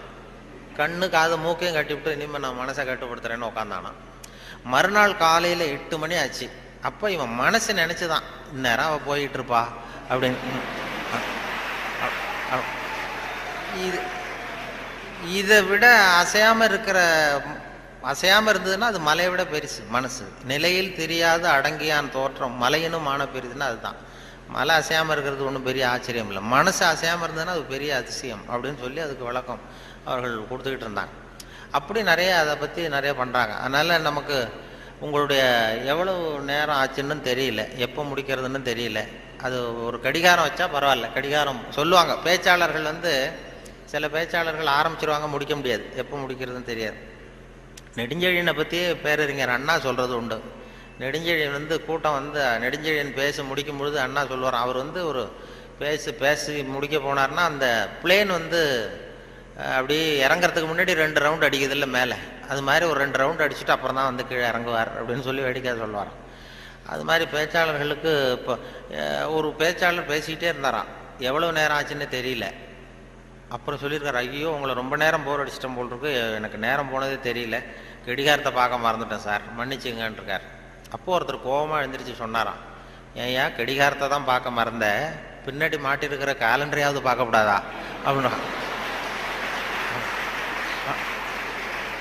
அப்படின்னா அவன் வாரக்கணக்கில் பேசிகிட்டு இருந்திருக்கான். போன ஆரம்பத்தில் முடித்து இந்த விழா முடிகிற வரைக்கும் பேசிகிட்டு இருக்கிறது மாதிரி ஆகிடும். அது அந்த பேச்சுங்கிறது அந்த கல்கி சொன்னார்ல, அது மாதிரி இருக்கணும்னு சொல்லுவாங்க. பேச்சு எதுவாக இருந்தாலும் ஒரு தன்னம்பிக்கை ஊட்டுறது மாதிரி இருக்கணுமா. ஒரு பேச கேட்டாலும் எழுத்தை படித்தாலும் அது படித்து முடித்ததும் நமக்கு ஒரு வாழ்க்கையில் ஒரு பிடிப்பு தன்னம்பிக்கை ஊட்டணும். ஒரு இளைஞன் வாழ்க்கையில் விரக்தி அடைஞ்சி தற்கொலை பண்ணிக்கலாம்னு போய் தண்டவாளத்தில் தலையை வச்சு படுத்தான். எதுவும் வாழ்ந்து பிரயோஜனம் இல்லைன்னு விரக்தி அடைஞ்சிட்டான். படுத்துக்கிட்டு இப்படி பார்க்குறான், 2 பக்கமும் ரயிலே வரல. இது என்னடா தற்கொலை கூட பண்ணுறது சாத்தியமா இல்லையே அப்படின்னு பார்த்தான். அப்போ யாரோ ஒருத்தர் ஒரு பக்கத்தில் ஒரு பெரிய மைதானம், ஒரு பெரிய பேச்சாளர் பேசிகிட்டு இருக்காரு. ஆகா அங்கே யாரோ ஒருத்தர் பேசுகிறாரு, அதையாவது போய் கேட்டுட்டு வருவோம் கொஞ்சம் நேரம், இங்கே போர் அடிக்குது, அதுக்கப்புறம் தண்டவாளத்தில் தலை வச்சு படுத்துருவோம் அப்படின்னு எழுந்திரிச்சு போனான். அங்கே போனால் ஒரு 2000 பேர் உட்காந்துருக்காங்க மைதானத்தில். பேசிகிட்டு இருக்கார் ஒரு பேச்சாளர் தன்னம்பிக்கைங்கிறத பற்றி. பேசி முடித்தார் 1 மணி நேரம். முடிச்சுட்டு எல்லாரும் கலைஞ்சி போயிட்டாங்க. அப்புறம் அந்த இளைஞன் போனான். போய் அந்த பேச்சாளர்கிட்ட, சார் நான் வந்து தற்கொலை பண்ணிக்கணுங்கிற எண்ணத்தோடு தண்டவாளத்தில் தலையை வச்சு படுத்திருந்தேன். உங்கள் குரல் கேட்டது, பேச்சு கேட்கணும்னு வந்தேன். 1 மணி நேரம் உங்கள் பேச்சை கேட்டேன். இப்போ வந்து அந்த தற்கொலை எண்ணத்தை மாற்றிக்கிட்டேன். நான் இனிமேல் தற்கொலை பண்ணிக்க மாட்டேன். எனக்கு வாழ்க்கையில் ஒரு தன்னம்பிக்கை வந்துடுது, பிடிப்பு வந்துடுது. அதுக்கு நீங்கள் தான் காரணம் அப்படின்ட்டுருக்கான். அது எப்படி அந்த முடிவுக்கு வந்தேன்னு கேட்டிருக்காரு அவர். ஒன்றும் இல்லை சார், இப்போ உங்கள் பேச்சு எவ்வளோ பேர் கேட்டாங்க இந்த கூட்டத்தில் அப்படின்னா ஒரு 2000 பேர் கேட்டிருப்பாங்க அப்படின்னாரான் அந்த பேச்சாளர். அப்போ அந்த இளைஞன் சொன்னானா, ஏன் சார் ஒரு 2000 பேரை ஒரே நேரத்தில் சாகடிக்கிற நீ உயிரோடு இருக்கிறப்போ நான் எதுக்கு சார் சாகணும்? நான் எதுவும் எந்த தப்பும் பண்ணலையே சார், ஒன்றும் எதுவும் பண்ணல சார், நான் ஒன்றும் இப்போ பழச்சிக்குவேன் சார்ட்டு போட்டாரான். அப்படி வந்துடும் கதை. அப்படி பேச்சாளர்கள்ங்கிறது அந்த என்ன ஒரு சகிப்புத்தன்மை. ஒரு பேச்சாளர் என்ன பண்ணார் தெரியுமா, வேகமாக போயிருக்காரு, அவசரமாக கூட்டத்தில் பேசணும்னு போயிருக்காரு. ஒரு காட்டு வழியாக போகும்போது சிங்கம் வந்து எதிரில் நின்று தான் வழி மறிச்சிருக்கு. ஏன் என் நிற்கிற அப்படின்னா, எனக்கு பசிக்குது, உன்னை சாப்பிட போகிறேன்னு தான் சிங்கம். நீ என்ன இப்போ சாப்பிட்றாத, நான் ஒரு முக்கியமான கூட்டத்தில் பேசுறதுக்காக போயிட்டுருக்கேன், அதனால் அதை கெடுத்துறாத அப்படின்ட்டு. அது என்ன, உன் மீட்டிங்கை பற்றி எனக்கு கவலை இல்லை, உன் பேச்சை பற்றி எனக்கு, என் பசி தான் முக்கியம், உன்னை சாப்பிட போகிறேன்னு. ஐயோ அவங்கெல்லாம் ஏமாந்துருவாங்க, ரொம்ப பேர் காத்துக்கிட்டு இருக்கிறாங்க பேச்சை கேட்கறதுக்கு, ஏமாந்துருவாங்க அப்படின்றாரு. இனி என்ன அவ்வளோ நல்லா பேசுவியா அப்படின்னு தான் சிங்கம். அதை ஏன் பேச்சை கேட்டால் அப்படியே கேட்குறவங்க மயங்கி விழுந்துருவாங்க. உடனே சிங்கம் சொல்லிச்சான், நீ இங்கேயே பேச, நான் மயங்கி விழறேன்னா பார்ப்போம் அப்படின்ட்டு. உடனே ஒரு ஆரம்பித்தார், பெரியோர்களே தாய்மார்களே அப்படின்னார். சிங்கம் அப்படியே கரகரன்னு சுற்றி விழுந்துடுது, மயக்கடிச்சு, அப்படியே மயக்கடிச்சு விழுந்துட்டுது. இவர் பார்த்தார், இதுதான் நமக்கு தப்பிக்கிறதுக்கு சரியான நேரம், இந்த மயக்கம் தெளி எழுந்திரிச்சு ஓடி போகணும் நம்ம அப்படின்னு. அப்படி பாம்பு நெளியிறது மாதிரி நெளிஞ்சு போனாராம். ஏன்னா எழுந்திரிச்சு நடந்தால் அதிர்ச்சியில் முழிச்சுக்கிட்டுதுன்னா என்ன பண்ணுறது, மயக்கம் தெளிஞ்சிரும்னு பாம்பு நெளிய மாதிரி நெளிஞ்சு கொஞ்சம் தூரம் போய் எழுந்திரிச்சு ஒரே ஓட்டமாக ஓடி போட்டார். ரொம்ப தூரம் போய் திரும்பி பார்க்குறாரு, அந்த சிங்கம் அப்படியே கிடக்குதா, பின்னாடி துரத்துதான்னு வேர்த்து ஒழுகுது, மூச்சு வாங்குது. ரொம்ப தூரம் ஓடி போய் திரும்பி பார்த்தா சிங்கம் அப்படியே மயங்கி கிடக்கு, மயங்கி விழுந்தது அப்படியே கிடக்கு. இவர் அங்கே இருந்து அந்த சிங்கத்தை பார்த்துட்டு மனசுக்குள்ளே நினச்சிக்கிட்டாராம், நல்ல வேளை நம்ம பேச்சை கேட்டுட்டு அந்த சிங்கம் மயங்கி விழுந்ததுனால நாம் தப்பித்தோம் அப்படின்னு அவர் நினச்சிக்கிட்டாராம். நம்ம பேச்சை கேட்டு மயங்கி விழுந்ததுனால தப்பித்தோம், நல்ல வேலை அப்படின்னு நினச்சிக்கிட்டாராம். அதே நேரம் சிங்கம் லேசாக தலையை தூக்கி ஒரு கண்ணால் அவரை பார்த்துட்டு இது நினச்சிக்கிட்டு தான், நல்ல வேளை மயங்கி விழுந்தது மாதிரி நடித்ததுனால நாம் தப்பித்தோம்,